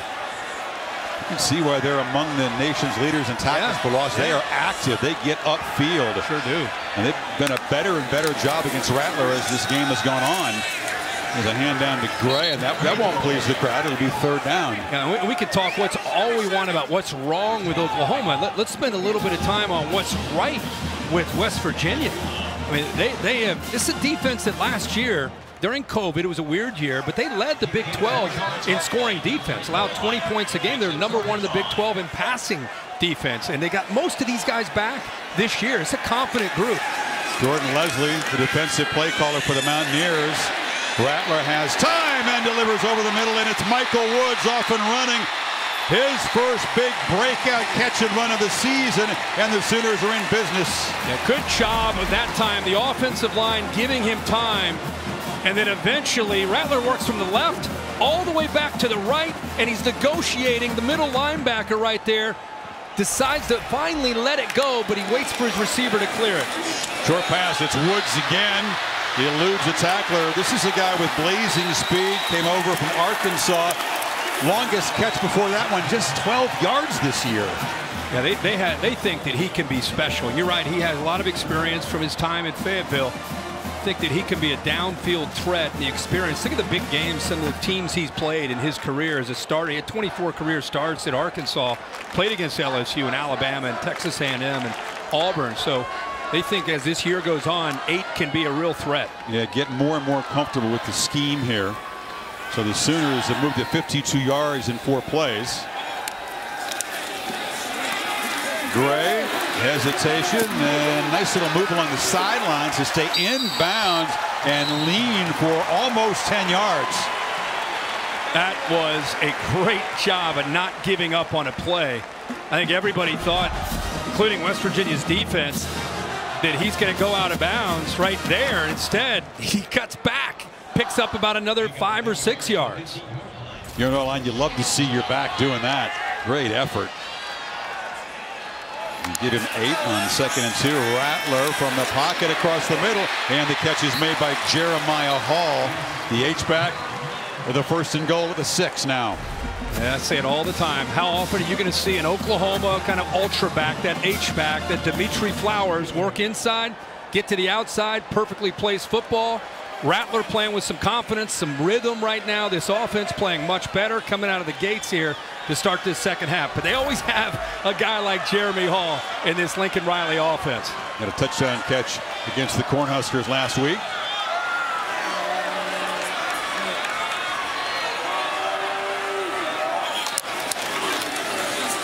Gray. Heavy traffic, pads popping. You can hear the collision there. Sean Mahone, the veteran safety, with the hit. That's where we saw in the first half. And they run up the middle. The defense not necessarily thinking that Rattler's a threat. He can pull it down on that look and try to get around the corner. He has run for a couple touchdowns this year. 2nd and goal. They come after him. He has to get the ball out quickly, and the pressure blew the play up. Tried to get the ball out, but Hazelwood couldn't fight back. Anton Harrison trying to get his left leg to get out there. The pressure's coming from right out here. Push the left tackle, try to kick out to try to get out there. He was maybe surprised. He was looking inside, and that pressure, Dixon got right by him. So it forced that early throw. Big play early in the second half here. Potential 4-point swing. West Virginia's been a very tough defense to score on in the red zone. #1 in the country, actually. Movement in keeping opposing offenses off the board down here. Left tackle Harrison looked like he moved. False start. Offense. Number 71, 5-yard penalty. Still 3rd Good down. spot. 11 opponent red zone trips coming into tonight, and only 4 resulted in points. A lot of missed field goals, but only 2 touchdowns allowed down in here. It's been the best thing they've done as a defense, really. Yeah. The first 3 games. Absolutely. That comes with the experience of playing with. A lot of these guys have played so much football together. Down in this area, it's so much about a feel and trusting one another. Sooners' first penalty tonight moves the ball back to the 11. Stogner motioning in. Rattler wanted to go to the right. Nobody open. Now scans and fires over the head. Stogner was tracking along the back line there. And it's 4th down. Here comes the field goal team. You know, everybody wants to point the finger at Spencer Rattler. These windows are tight. Look, watch the pocket for Rattler, who's undersized. It squeezes him. I mean, there's bodies all over the place. He does a good job of trying to keep the play alive and spots Stogner pulling away, but unable to hit him. But I mean, almost every time he drops back, he's not just sitting back there. He's got pressure. Would have had to be a great throw to find Stogner for his 2nd touch tonight. So Gabe Burkich, who's a long-distance field goal specialist, comes on for the chip shot of just 28 yards. Sooners take it 10 plays to begin the second half and tie the game at 10. Sunday NFL Countdown sets the table for Week 3 tomorrow morning at 10 o'clock Eastern Time. And on Monday Night Football, early NFC East divisional matchup, Eagles and the Cowboys with 1-1. And you see a couple of Sooners in that game. Talked about Jalen Hurts. A bunch of injuries on that team. Thankfully, he's staying healthy. And CeeDee Lamb, former Sooner wide receiver, 15 catches already for the Cowboys. Man, CeeDee Lamb, obviously a great Oklahoma Sooner, but you just know he's got a chance to be one of the top receivers, if not the top receiver in the NFL as his career continues to grow.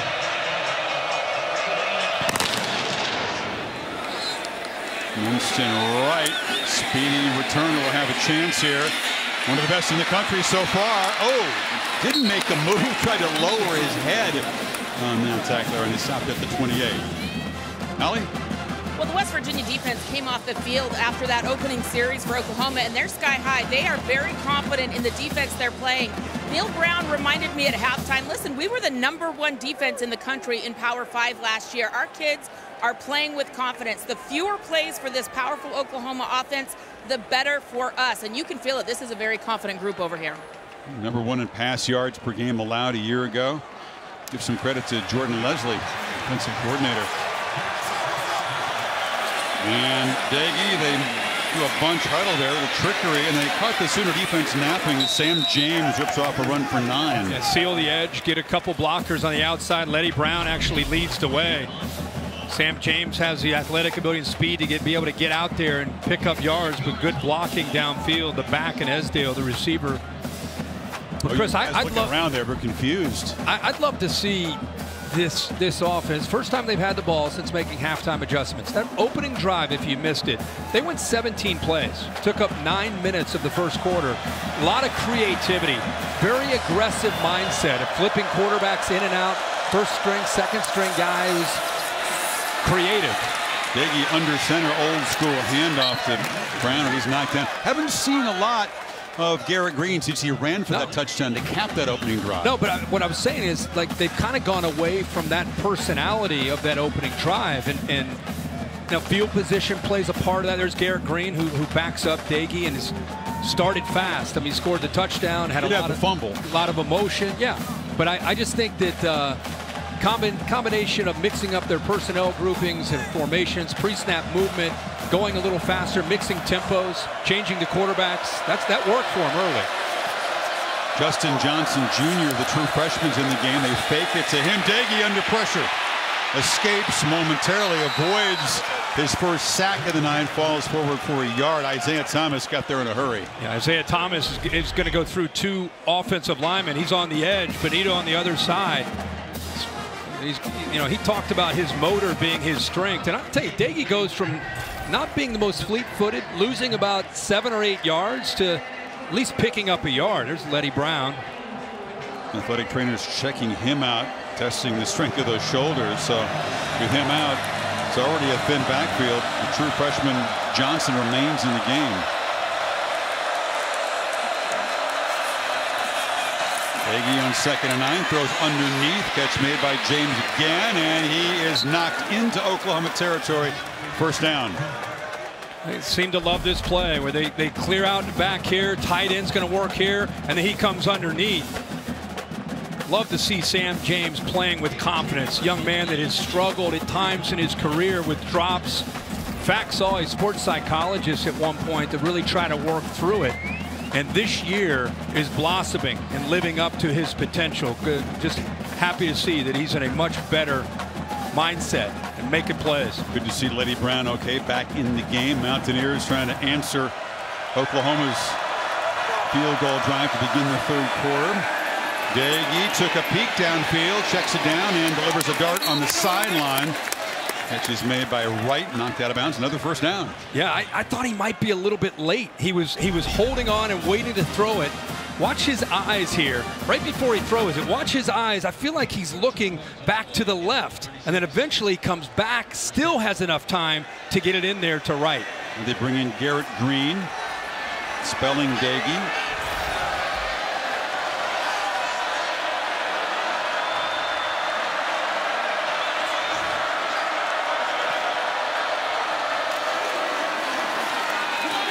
Brown takes off, has a hole in the right side, hurdles the tackler, and is knocked down at the 15. That's their best running play tonight. You know, Garrett Green comes into the game. What's the defense thinking? They've heard all week. Watch the linebackers. It's unbelievable. There's the safety, Turner Yell, who's out. But watch the linebackers, Chris. They see 6 in the game. Watch what they do off of the fake. They're terrified of what he might be able to do. Their eyes are right here, and the ball's going out the corner the other way. So just his presence, his athletic ability, Alex Grinch and his staff saying, guys, when 6 comes in, we got to be aware of his athletic ability. He's going to run the ball. That time he doesn't run it. He's almost a decoy, and the linebackers take themselves right out of the play. It's a nice fake, too, Kirk. He put his hands on his hip there as trying to hide where they had the ball. Yeah, he does a great job. Savvy stuff for the freshman. Mountaineers on the march in this tie game. Curtis Wilson piloting the All-State bus here. What's your All-State celebration moment, Kirk? Well, there are a lot of different moments that were big today, but none bigger than Raleigh. NC State, second overtime against the Clemson Tigers, who have dominated the ACC. I thought it was a good ball by DJ, but Justin Ross unable to extend his arms to try to bring that in. And look at Raleigh, North Carolina. How excited are they? We called the last meeting there. A little different outcome. Yeah, had a little bit of a different feel. But good for Dave Doran, the head coach of NC State. That's a huge win for them. Turniel checked out in the 10. He's the leading tackler in this OU defense tonight. We'll have to do without him. Woody Washington, one of their corners, is also out, along with Danny Stutzman, Jalen Redmond. And the Mountaineers on the move here. Green puts it in the flat there to Wright, and he's run out of bounds right near the first down marker. Looks like they'll spot him with a first and goal. Yeah, they had two backs in the backfield, and Wright is known as he's a receiver, but he's lined up back there with Letty Brown and sneaks out of the backfield. Pat Fields is trying to stay with him in man-to-man coverage, but a well-designed play and a long way for Fields to get there to catch up with a speedy Winston Wright. So Green trying to duplicate what he did in the first possession of the game for the Mountaineers, engineer a score down here in the red zone. He ran it in to count that 17-play drive. Wright is in the backfield. Three-back look. Green's got it. Flips it to Wright. He tries for the pylon. Reaches the football. And Davis saved the touchdown just short of the goal line. It worked to go into the left. Why not run it back to the right? He's right over here. He's going to sneak him out. Watch Fields try to stay with him. He's trying to run with him. That's a long way to go for Fields. They were lucky, the awareness here of Davis, to knock him out. The progressive pylon cam, which he's trying to hit, by the way, with a football, and he just doesn't quite get there. Football a half yard from the goal line.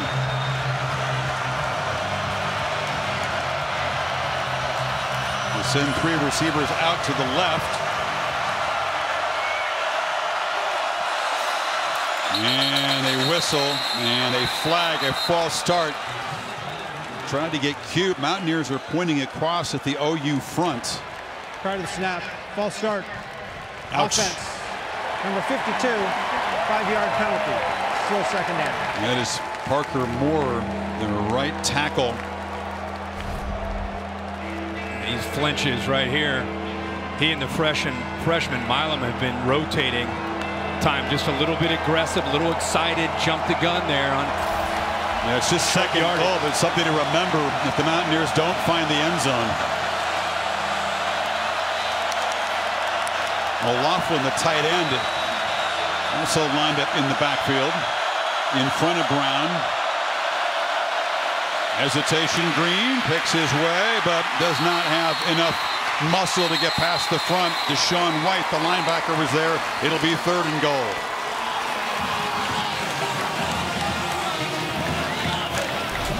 Daggy back in. Green trots out. Watch him work around there. Deshaun White works around traffic, just showing some good instincts. Lineman unable to get up to him. Green, athletic ability to run. But I think you see him on the edge here. You give him the option to run or throw where he's dangerous. You got Daggy back in, so welcome back to the game. I mean, Charity, he comes in here with a third down and goal. Brown motions to the left. Sooners try to come after Daggy. Delivers a high throw off the fingertips of Ford Wheaton and incomplete. Top target tonight could not come down with that one. And that false start is super costly. Yeah, 4 receivers, when you look at the group right here, and he's just going to hesitate and then work to the back of the end zone. Defense lost it. They had 4 different receivers. You include the tight end. Ball is high, but he is wide open. And you're right. He's been the go-to man tonight. 6'3", could not quite come down with it. So that penalty when the ball was a foot from the goal line could be a 4-point moment in this game. And the field goal is knocked through by leg. Mountaineers move it 68 yards in 11 plays, but have to settle for 3. They're becoming so close to scoring.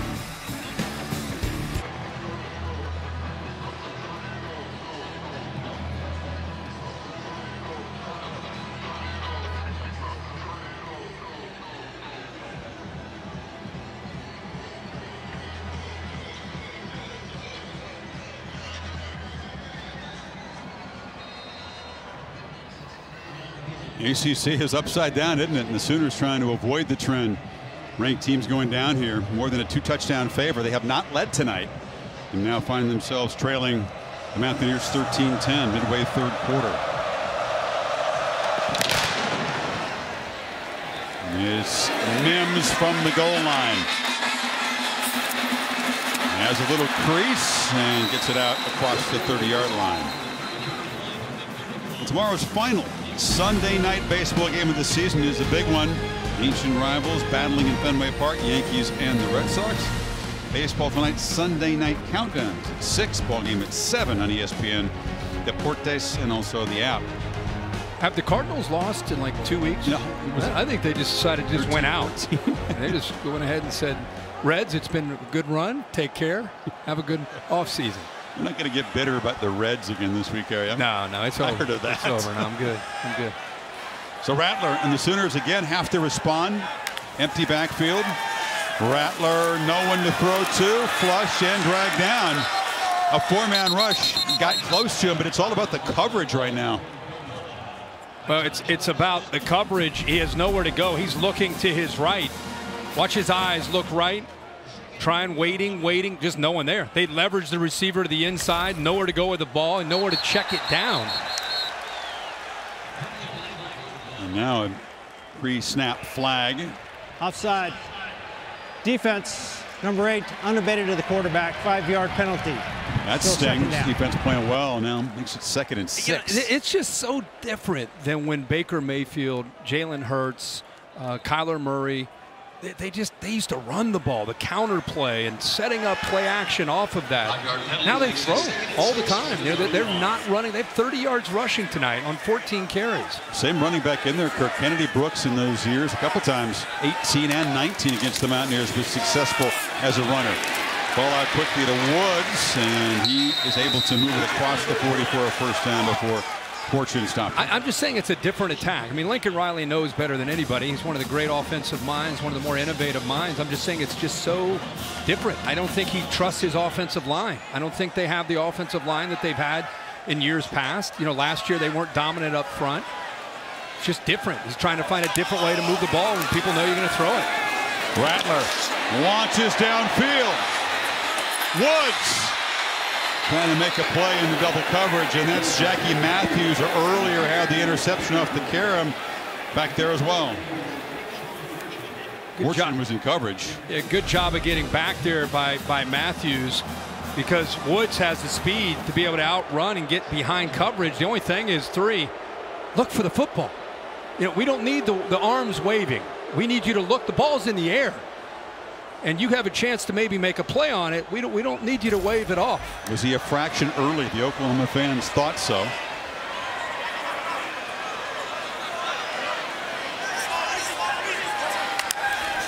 Second and 10. Rattler steps up. Another downfield shot, and this one is over the head of Drake Stoops. Udai was chasing him. Stoops is actually being bracketed by the safety. They're starting to chance again inside and then upfield. But Udai, who's in the middle of the field, you can see him waiting. Now he's going to try to go vertical. That's a tough throw. I mean, a tough throw. And I'll never understand fans, home fans, doing this to a starting quarterback, chanting the backup quarterback's name. And again, they're chanting, "We want Caleb," as in Williams, the true freshman from Washington, D.C., highly touted dual threat guy, but it's Rattler's show at the moment, and he puts it underneath. Coming back to get the ball is Williams. A lot of his catches are like that, behind the line, and then tries to make a play, and he is short of the marker right near midfield. And the reason he gets back behind the line is his lineman can get downfield and pick up some blocks without being worried about illegally downfield. There you go, Kirk, a 4th down. Yeah, boy, he was just a little short. He's explosive, by the way, when he gets the ball. True freshman. So Riley, hoping this offensive line can create enough space to pick up a yard here, keep the drive going, or else West Virginia's going to be set up near midfield with a 3-point lead. Brooks is the back. Brooks bouncing it, will not get there. The Mountaineers swarm him for a loss, and they will take over. Mesidor's had a monster night. Jordan Jefferson, backup tackle, joined him. Well, that was hard work. You know they're going to try to run it up the middle. Mesidor is right in the middle, right here. Watch the job that he does. He just doesn't give up on the play. I mean, look at that fight inside there. Just doesn't give up on it. Keeps pushing. And eventually, a bunch of Mountaineers are there. But Mesidor blows that play up. The sophomore, 6'2", 272 pounds. And for an offensive line, that's not winning at the point of attack, you get into those short yardage situations and it's predictable that you're going to run up the middle. It's a tough ask against a better defensive line and better athletes. What a story, this Mountaineer defense tonight. Now Daggy takes over at midfield, trying to add to the lead. He has plenty of time. They finally grab a leg, and he is... This might be grounding. Interfered or grabbed by Winfrey, who got in the way of a throw, and here comes the late flag. There was nobody in the area, and he was in the pocket.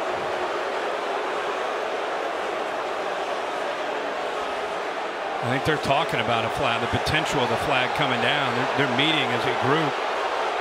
He was in the tackle box. He just threw it. And it will be an intentional grounding. Neil Brown respectfully disagrees. Intentional grounding.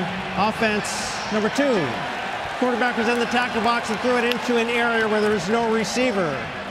Loss of down from the spot of the pass. It's the same as a sack. Second down. It's a spot foul with a loss of down, so it's virtually the same as a sack.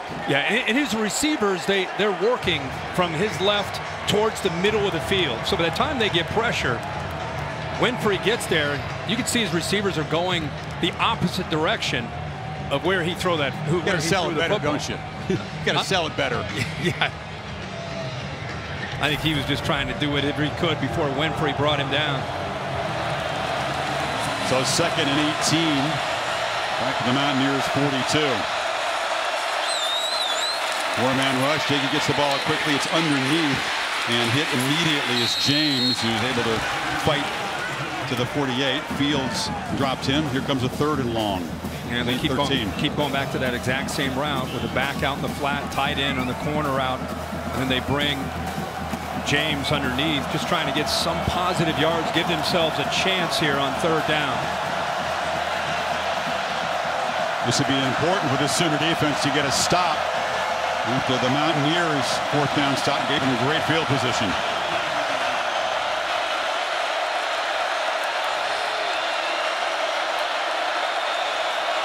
They're trying to communicate the play clock down at 4. They just get it snapped. Here comes the pressure. Flag down. Do the Sooners jump it? Yeah. Downfield for Winston Wright. Yeah, free play there. There. Winfrey jumped across. I think Benito was okay up the top. He's known for his get off the edge, but 8, I think, was a little bit too quick in the middle. So he essentially outside. Had a free play. Defense number 8. 5-yard penalty. Still 3rd down. Oklahoma defense that's been able to come up with just 1 sack so far tonight. Trying to get a head start. He's just right here in the middle. You'll see at the top, he actually is off at the right time, but in the inside there, they catch him. And now you got a shot here. Now it's 3rd and 7.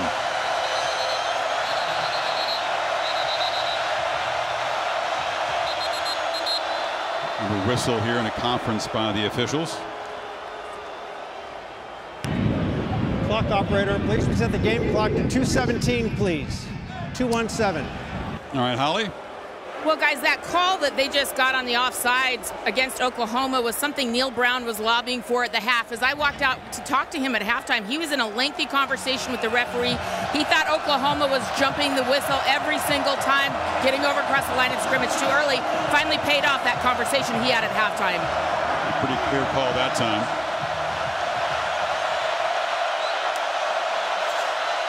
Sooners rush only 3. Daggy has plenty of time. Nobody open, and it falls incomplete. So that time Grinch drops 8 into coverage, and no one to throw to. Yeah, rushing 3, long throw. See all to the left there, just unable to connect. And trying to find Sam James again, who he believes can win that matchup. But by the time he got that ball out, James was really not even really quite out of his break. OU defense really responding there, forcing the 3 and out. Mountaineers had it at midfield. Now Tyler Sumter and try to knock it deep. Mims will come over and let it go over his head, and it's a touchback. Because Oklahoma is a highly ranked team and their quarterback gets a lot of attention, people might say, what's wrong with Oklahoma? To me, it's been about what's right again with West Virginia's defense. They've been flying around, very well prepared. That's a defense that's been able to get after Rattler, taking away any outs at all of trying to run the football. It was a great play earlier tonight by Porter, who tipped it, and then eventually Matthews intercepts it. But they've been able to win the line of scrimmage. And when you take away Oklahoma's ability to run the ball and make them one-dimensional, it's a tough thing as a play caller for Lincoln Riley. It's the Modelo fighting spirit moment. Sooners still with just 174 total yards. It's an offense that averages close to 7 yards per play coming in. Rattler rolling and fires across the middle, and catch made for a first down. Mims in the crossing route. That's what Rattler does so well. He's able to buy time with his legs. When he scrambles, gets outside like that off boots, he's just trying to buy time for eventually hit a receiver. Hazelwood makes a tackler miss. A little rhythm now for Rattler and company. Another first down. And one of the things Lincoln Riley says, hey, maybe one way we could try to slow down this defense is go faster. Check it. They'll spot the ball back now, so it's 2nd and a yard with the 41. Let's be the aggressor. Let's try to get this defense a little bit more on their heels.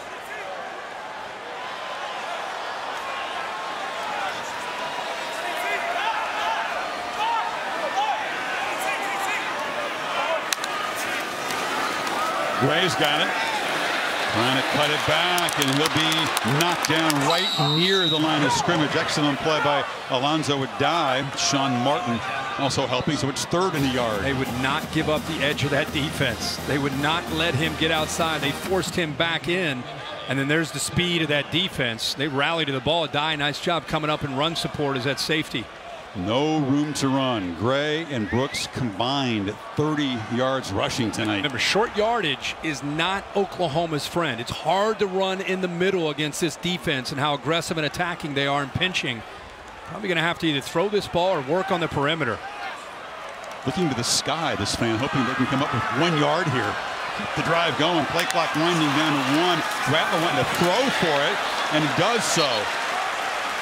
Catch made by Williams, first down. Wait a second, did he complete the catch? Mountaineers don't think so. I think he held on to that, but again, that's what I said. You're going to have to throw this ball for 3rd and 1 or run outside. And he decides to throw it to the freshman Williams and gets the yards. You know, the play call says all you need to know about what Riley thinks of his offensive line's push. Let's just check and make sure that Williams made that catch on that 3rd and 1 play. The previous play was of the ruling of an incompleted pass is under further review. His left hand on it as he goes to the ground. It's important that we get Bill Lamagna a rep here. Well, he also got hit in the helmet there. Scotty Young got up high and smacked him in the side of the head. I'm trying to see, is the ball ever loose? Like, does he ever lose possession of the ball? Bill, what do you think? It looks like that's a catch. You know, he first in regards to the comment, the helmet contact there was legal.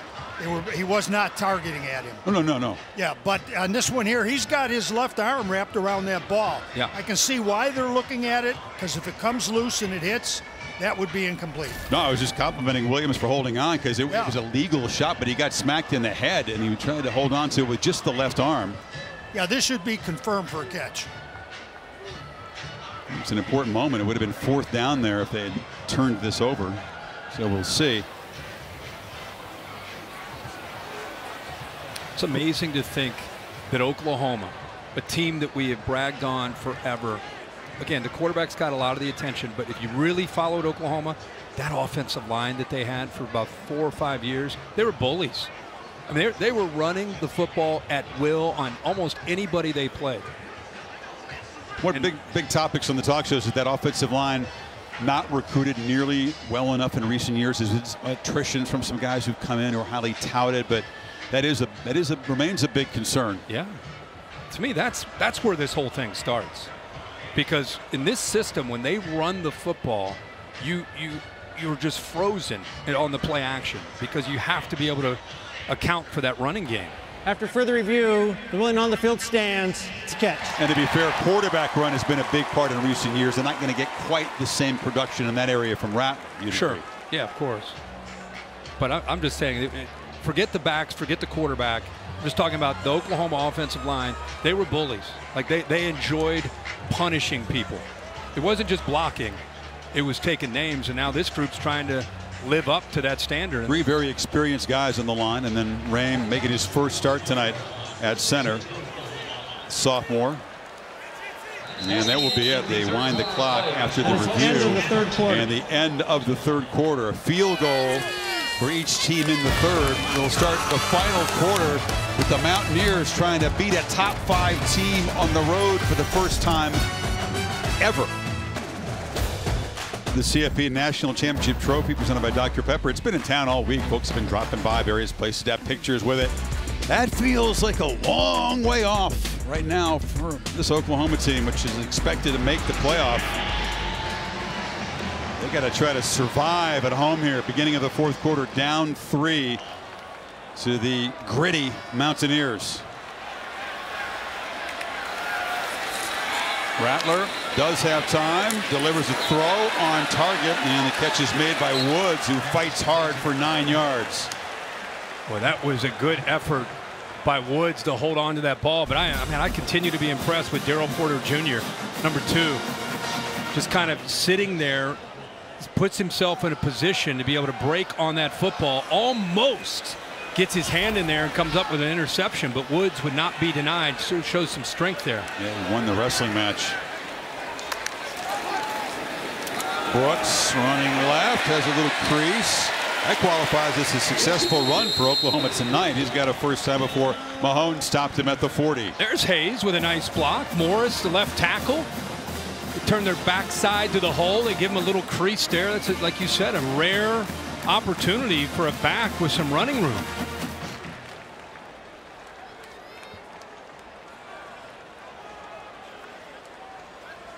Total of 14 yards and 4 carries for Kennedy Brooks, who lit up this Mountaineer team a couple of years early in his career.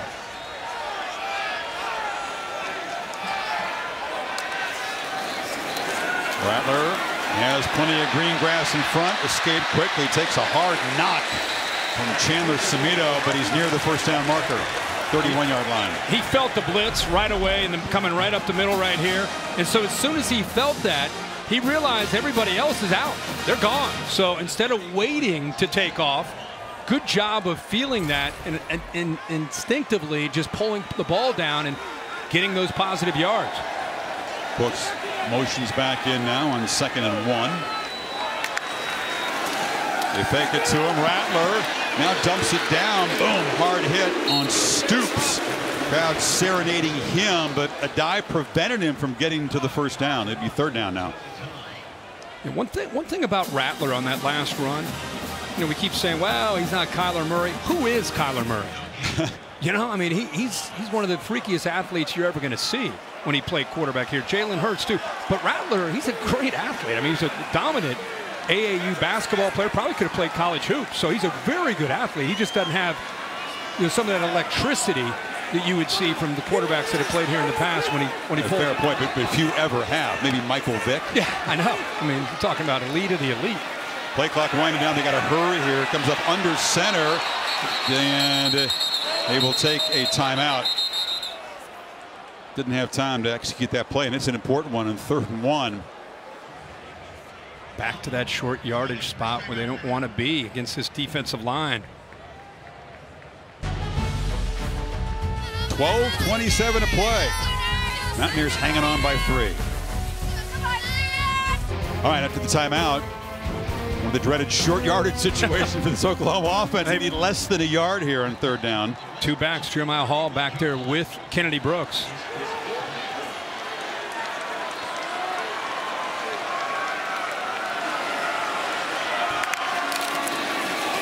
Brooks hammers forward. First down inside the 30.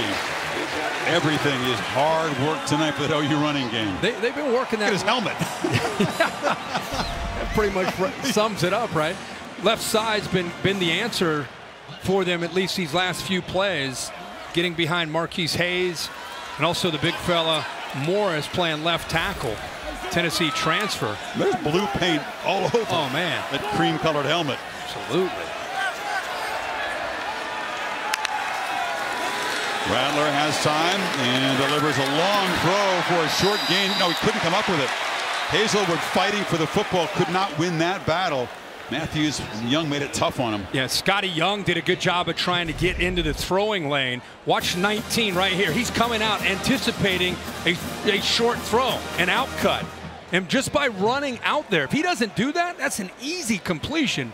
But by taking off and running, just lowered his head and took off. Before he even knew what the route was, he got into that throwing lane where Rattler was trying to get it out there to Hazelwood. Plays that spear position in the West Virginia defense. Young does. Senior out of San Diego, transferred over from Arizona. Play clock at 4.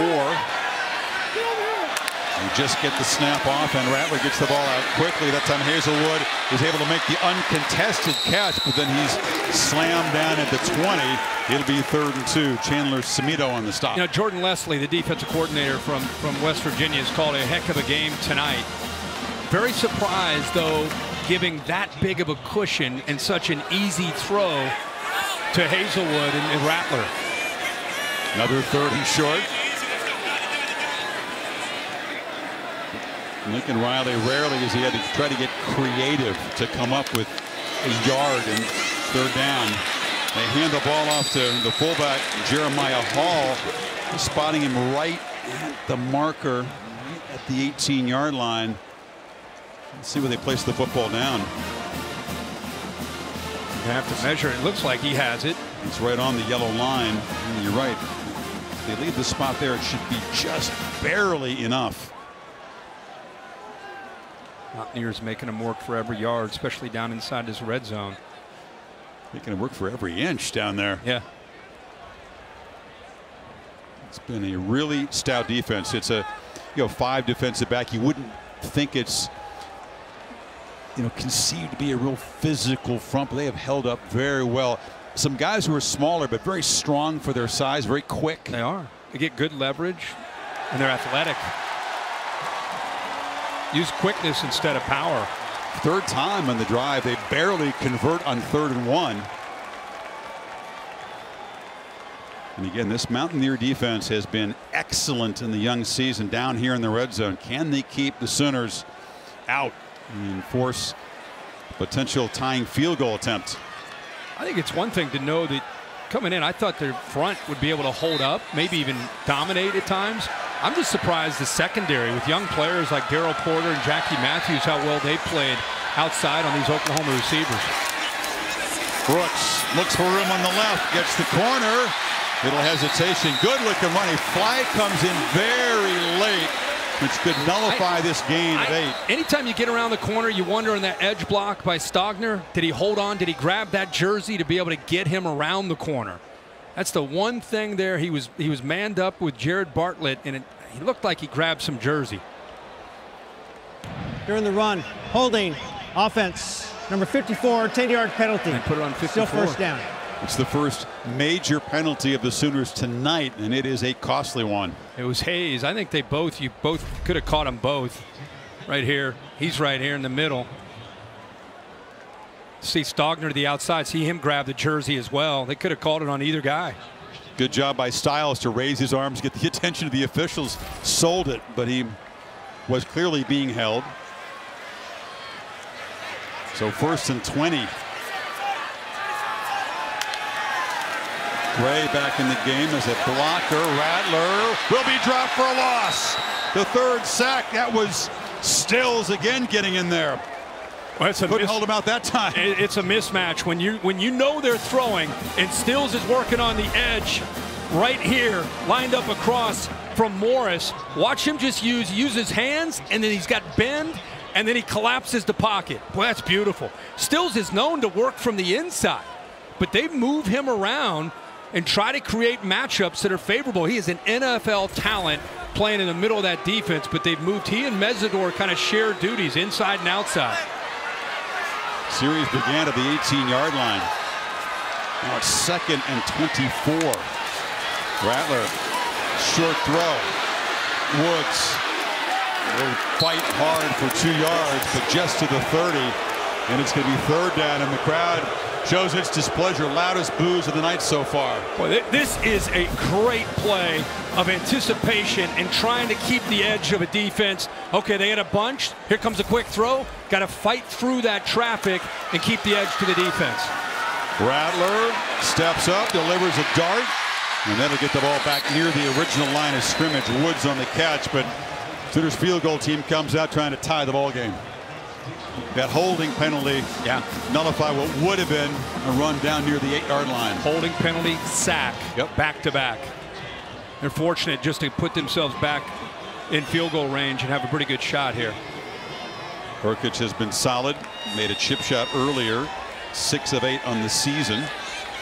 This from 35 to get OU even again. And Burkich drives it through. A 15, make it 16 play drive for Oklahoma. Deadlocked again, 8:52 to play in Norman. C is presented by Capital One. What's in your wallet? And in part by Sonic. This is how we Sonic. Check out the Progressive Pylon Cam. Only twice has the goal line been crossed tonight. Tied for a third time. We're tied at 7, 10, and now 13. Oklahoma playing from behind all night. And now the Mountaineers midway here in the fourth quarter get the football back, trying to create some magic here. Never beaten Oklahoma in Big 8 or Big 12 conference play, 0-8. Never beaten a top 5 team on the road. Rarely they even come close. And Neil Brown's big underdogs finish the job tonight. Winston Wright awaits the kickoff, and he will leave it there. To Kevin Nagandi for an update.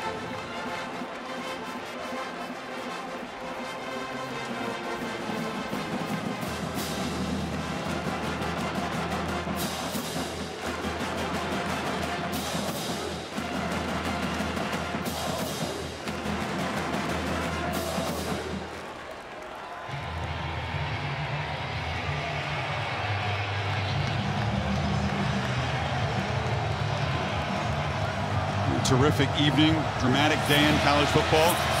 And the Mountaineers trying to create what will be one of the biggest shocks of the young season so far. Daggy in at quarterback. They begin from the 25. They feed Brown, and he is slammed to the ground immediately by Wigbo. Remember Roddy Piper used to say, just when you think you have the answers, I change the questions. That's college football in 2021. Man, I did not think I was going to get a Roddy Piper. Yeah. I'm not a real big time wrestling fan, but I liked him. He was entertaining. There's some junkyard dogs in the field tonight. And scrappy defense on both sides, really. Daggy gets it out quickly. Another first down. Ford Wheaton has been busy tonight. And it's out across the 40. Infecting those eyes of the linebackers, getting them to take Letty Brown. We've been seeing a form of that route all night. Early on it was Ford Wheaton, then Winston Wright Jr. got in the action. Jones has 5 catches, but mainly those 3 receivers Daggy has targeted. Is it his football game, you think, the veteran? I still think they'll stick to the plan. You know, you go with the experience of Daggy, but when you get opportunities to bring Garrett Green in, certain downs and distances and situations, you bring him back. Take it to Brown. Daggy takes a downfield shot. And a one-on-one coverage there with Broyles guarding right. Well, that time he saw something he hadn't seen a lot of tonight, which was man-to-man, tight man-to-man. And he decides to challenge OU's secondary and goes downfield when they're bumped up. There's a flag down the line of scrimmage. Roughing the passer, late hit. Defense, number 33, 15-yard penalty and an automatic first down. And it's Marcus Stripling. That is a costly penalty. It'll move the football into Oklahoma territory. And just kind of a bump. He did get there late. I think it's just more about the timing. It's not how big the hit was. Here comes Green right now.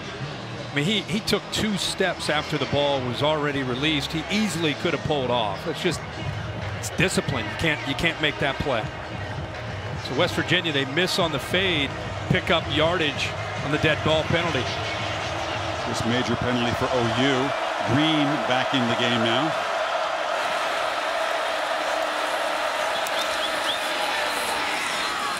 And once again, they try to affect the defense with a crowded backfield and hand the ball off to Brown. Yeah, and having Garrett Green in there to affect the eyes of these linebackers and get them out of position. All you need with Letty Brown, just give him a little crease to get positive yards. There's a defender right there in the hole, and he just ran right by him. So Green in to run that one play. Now Dagey returns. 2nd and 7. They'll snap it inside of 7 minutes.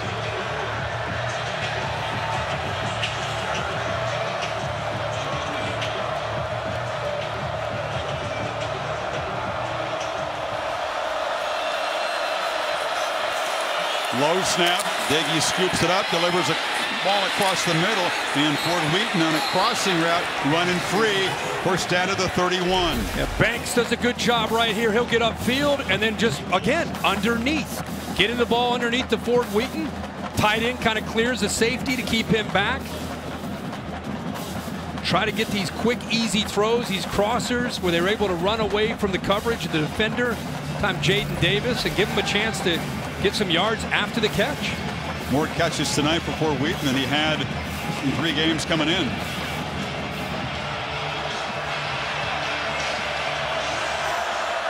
Dagey under center now. And they fake it to Brown on the bootleg. He's got some blockers. Ooh, the space closed down quickly. Had to duck down. 4-yard gain before Asamoah got there.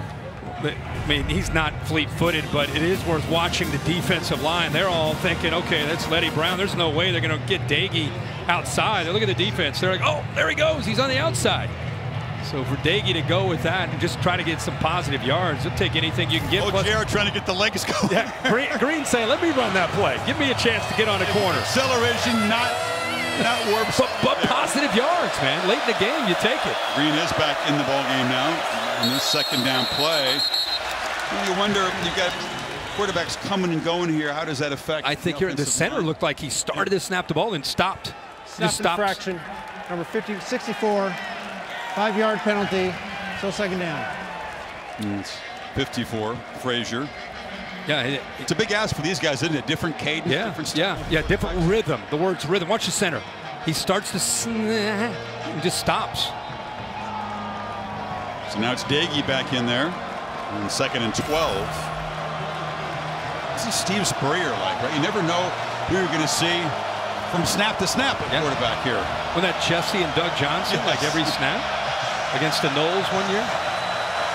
Oh, the snap gets away. Dagey wasn't expecting it.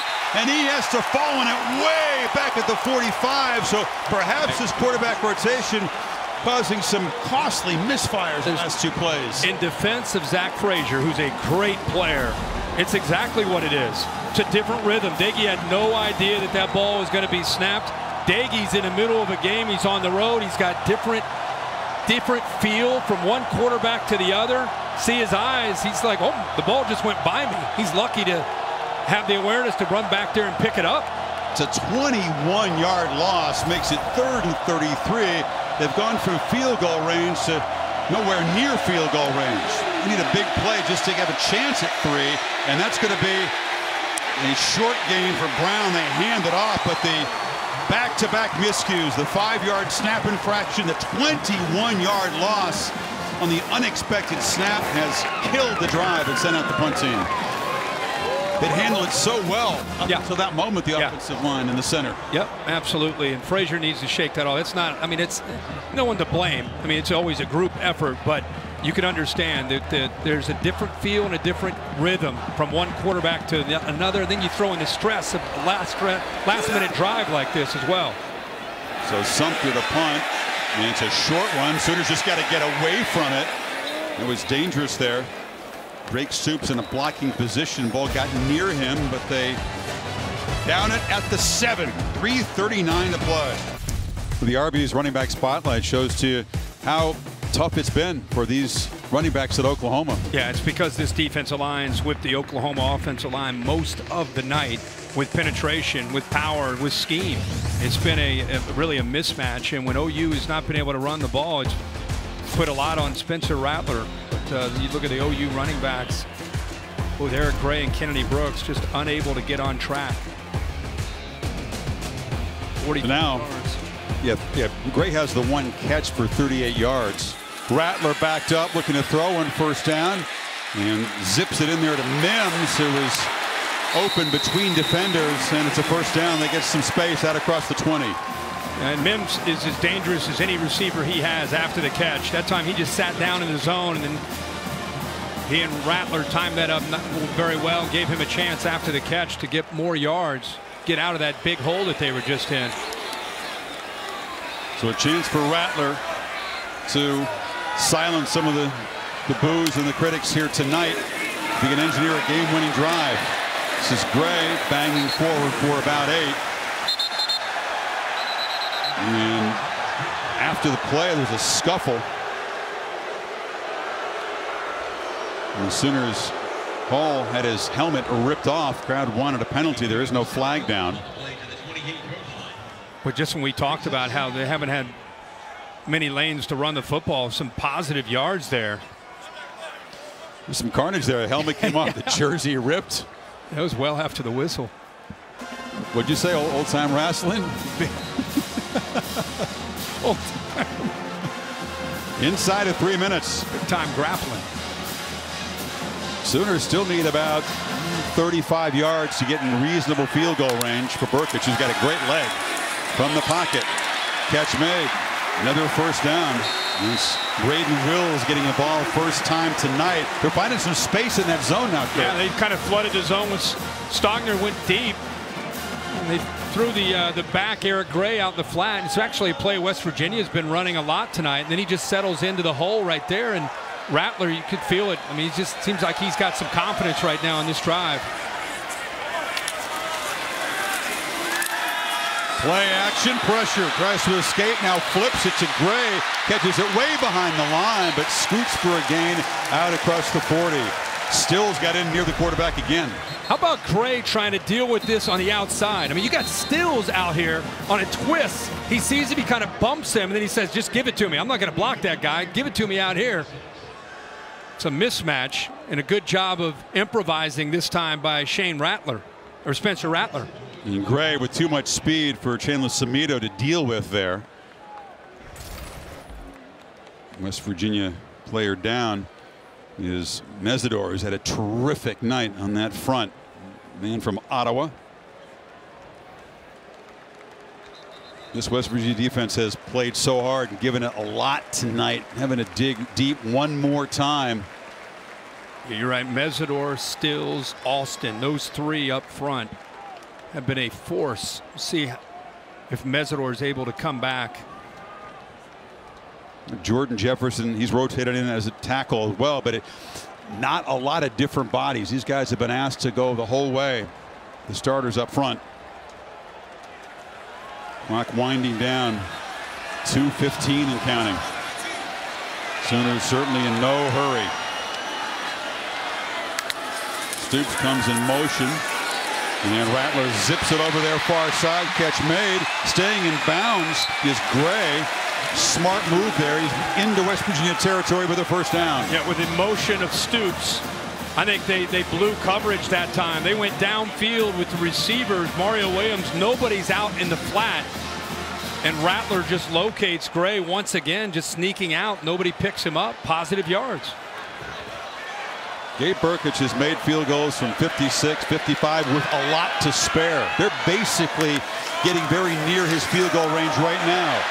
Jet sweep. Williams moved back outside and gained just a yard there.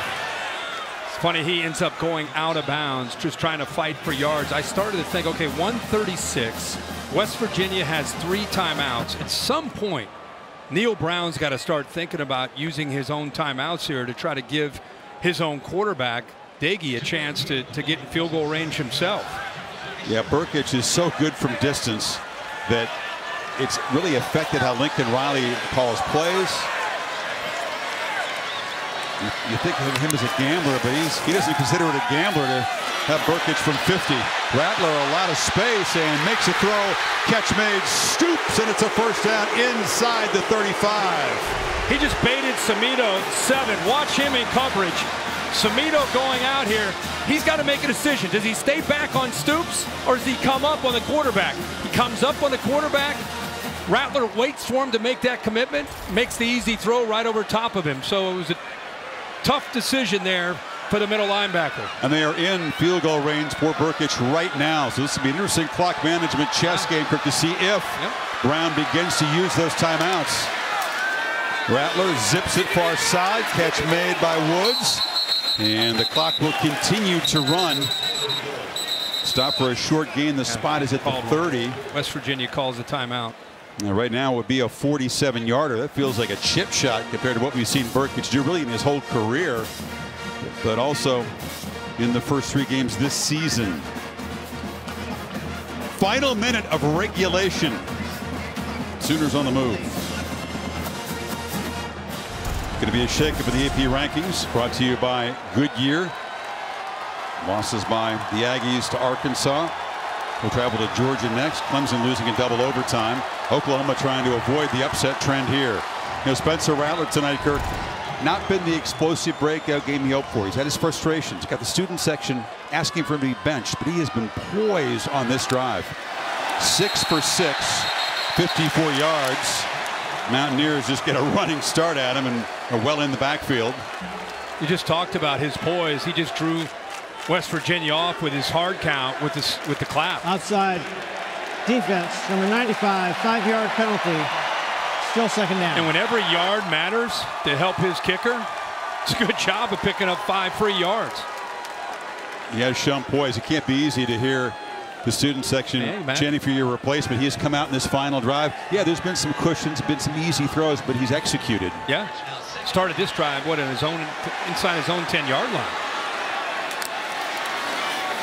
Hands it off here. Gray running right. He'll fall down out of bounds inside the 20.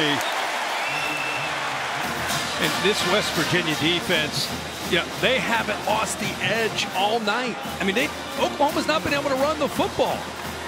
In the biggest drive of this entire game, they've been giving up some running yards that we've not seen. Maybe a little bit gassed at this point after all the work they've done. Wise has to play a lot of snaps. Wills joins Gray in the backfield on this first down play. Rattler keeps it, and they were all over him. Stopped at the line of scrimmage by Bartlett. Neil Brown calls his second timeout at this point. I think Lincoln Riley is going to be able to work this clock down under 5 seconds and give his kicker a chance. They have one more timeout. Yeah, that's not going to really be able to preserve much time. No. Riley can bleed this down and make this kind of a virtual walk-off field goal attempt by Burkich. Big 12 now on ESPN Plus. That's a must-have if you're a fan of this conference. College hoops season just a few weeks away. Big 12 now will have coverage of the men's and women's media days in October. ESPNplus.com/Big 12 now. The transfer portal also comes into play in other sports too. There's 10 newcomers on this OU basketball team this year. Wow. 10. By the way, who would have ever thought you'd stumble into Norman, Oklahoma for a Big 12 game and be at 13-13 awaiting a potential game-winning field goal? Well, not with these two teams. Maybe with 8 and somebody. A 16-13 final out of Norman. What? It's like the end of the first quarter. It's not like 3 years ago when they had like 400 combined passing yards in one quarter. That game in Morgantown.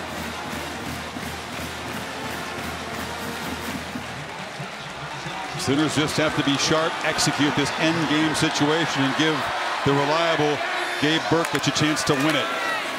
Rattler hands off to Gray running left, and he'll be knocked down right at the line of scrimmage.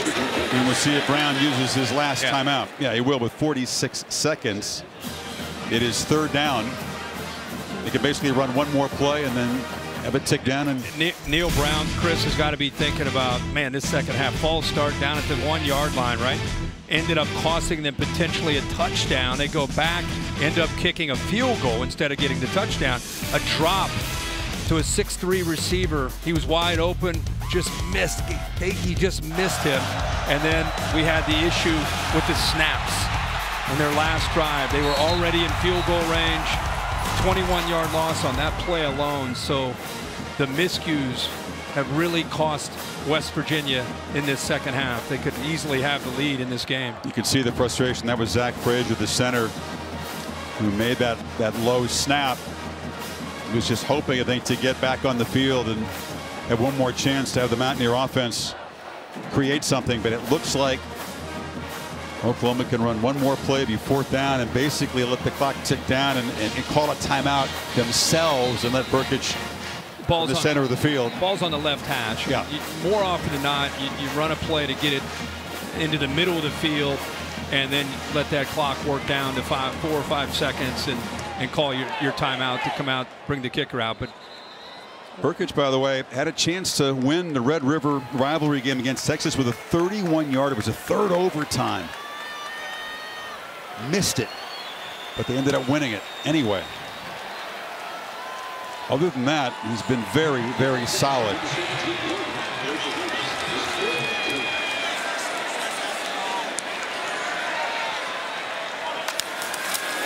Low snap, Gray runs to the left. A flag comes in. They grab his face mask up high. That'll move it even closer. This will be a chip shot for Burkich. And Mesidor's had such a great game, and coming off of a twist, he's just trying to do everything he can to make a play. 90, see him working around, gets up to make a tackle, and gets up obviously too high into the face mask of Gray. It's tough to focus on the miscues. They've been important, as you said, but this team has played so hard and so well on the road as big underdogs. Personal foul, face mask, defense number 90, half the distance to the goal, an automatic 1st down. Kind of thing that happens when you're fatigued, right? Mesidor has been off the field, back on the field. And that will move the ball down inside the 10-yard line. And they can just run one more play, let it tick down, call a timeout. And a game they have never led, not for a single second tonight, win it with a final kick.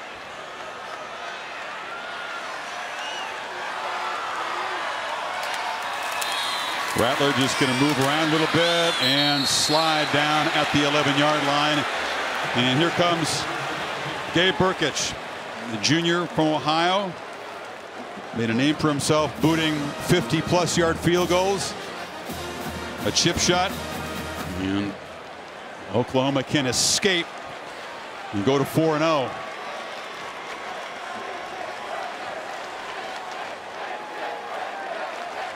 Is that the graphic, guys? Jinx never missed inside of 30 in his career. 16 for 16. He gets excellent lift off of his kicks, makes it very tough to block. Obviously, if you're the Mountaineers, you're figuring a way to try to get a hand up and block this. Very tough to do against this guy.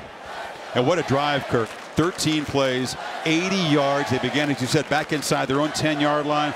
Rattler taking what the defense gave him. He was sharp. They got finally got the running game going in that drive. Good combination. I mean, it felt like there was some urgency from Spencer Rattler. You know, I think they made quicker decisions. Ball was out on time. Found those open receivers with his first look and mixed in a little bit of the running game and put him in a position here for a game winner. These folks have had the smorgasbord tonight. They've been ornery, they've been agitated, they've been nervous. They will be relieved if Burkich can win it from 29.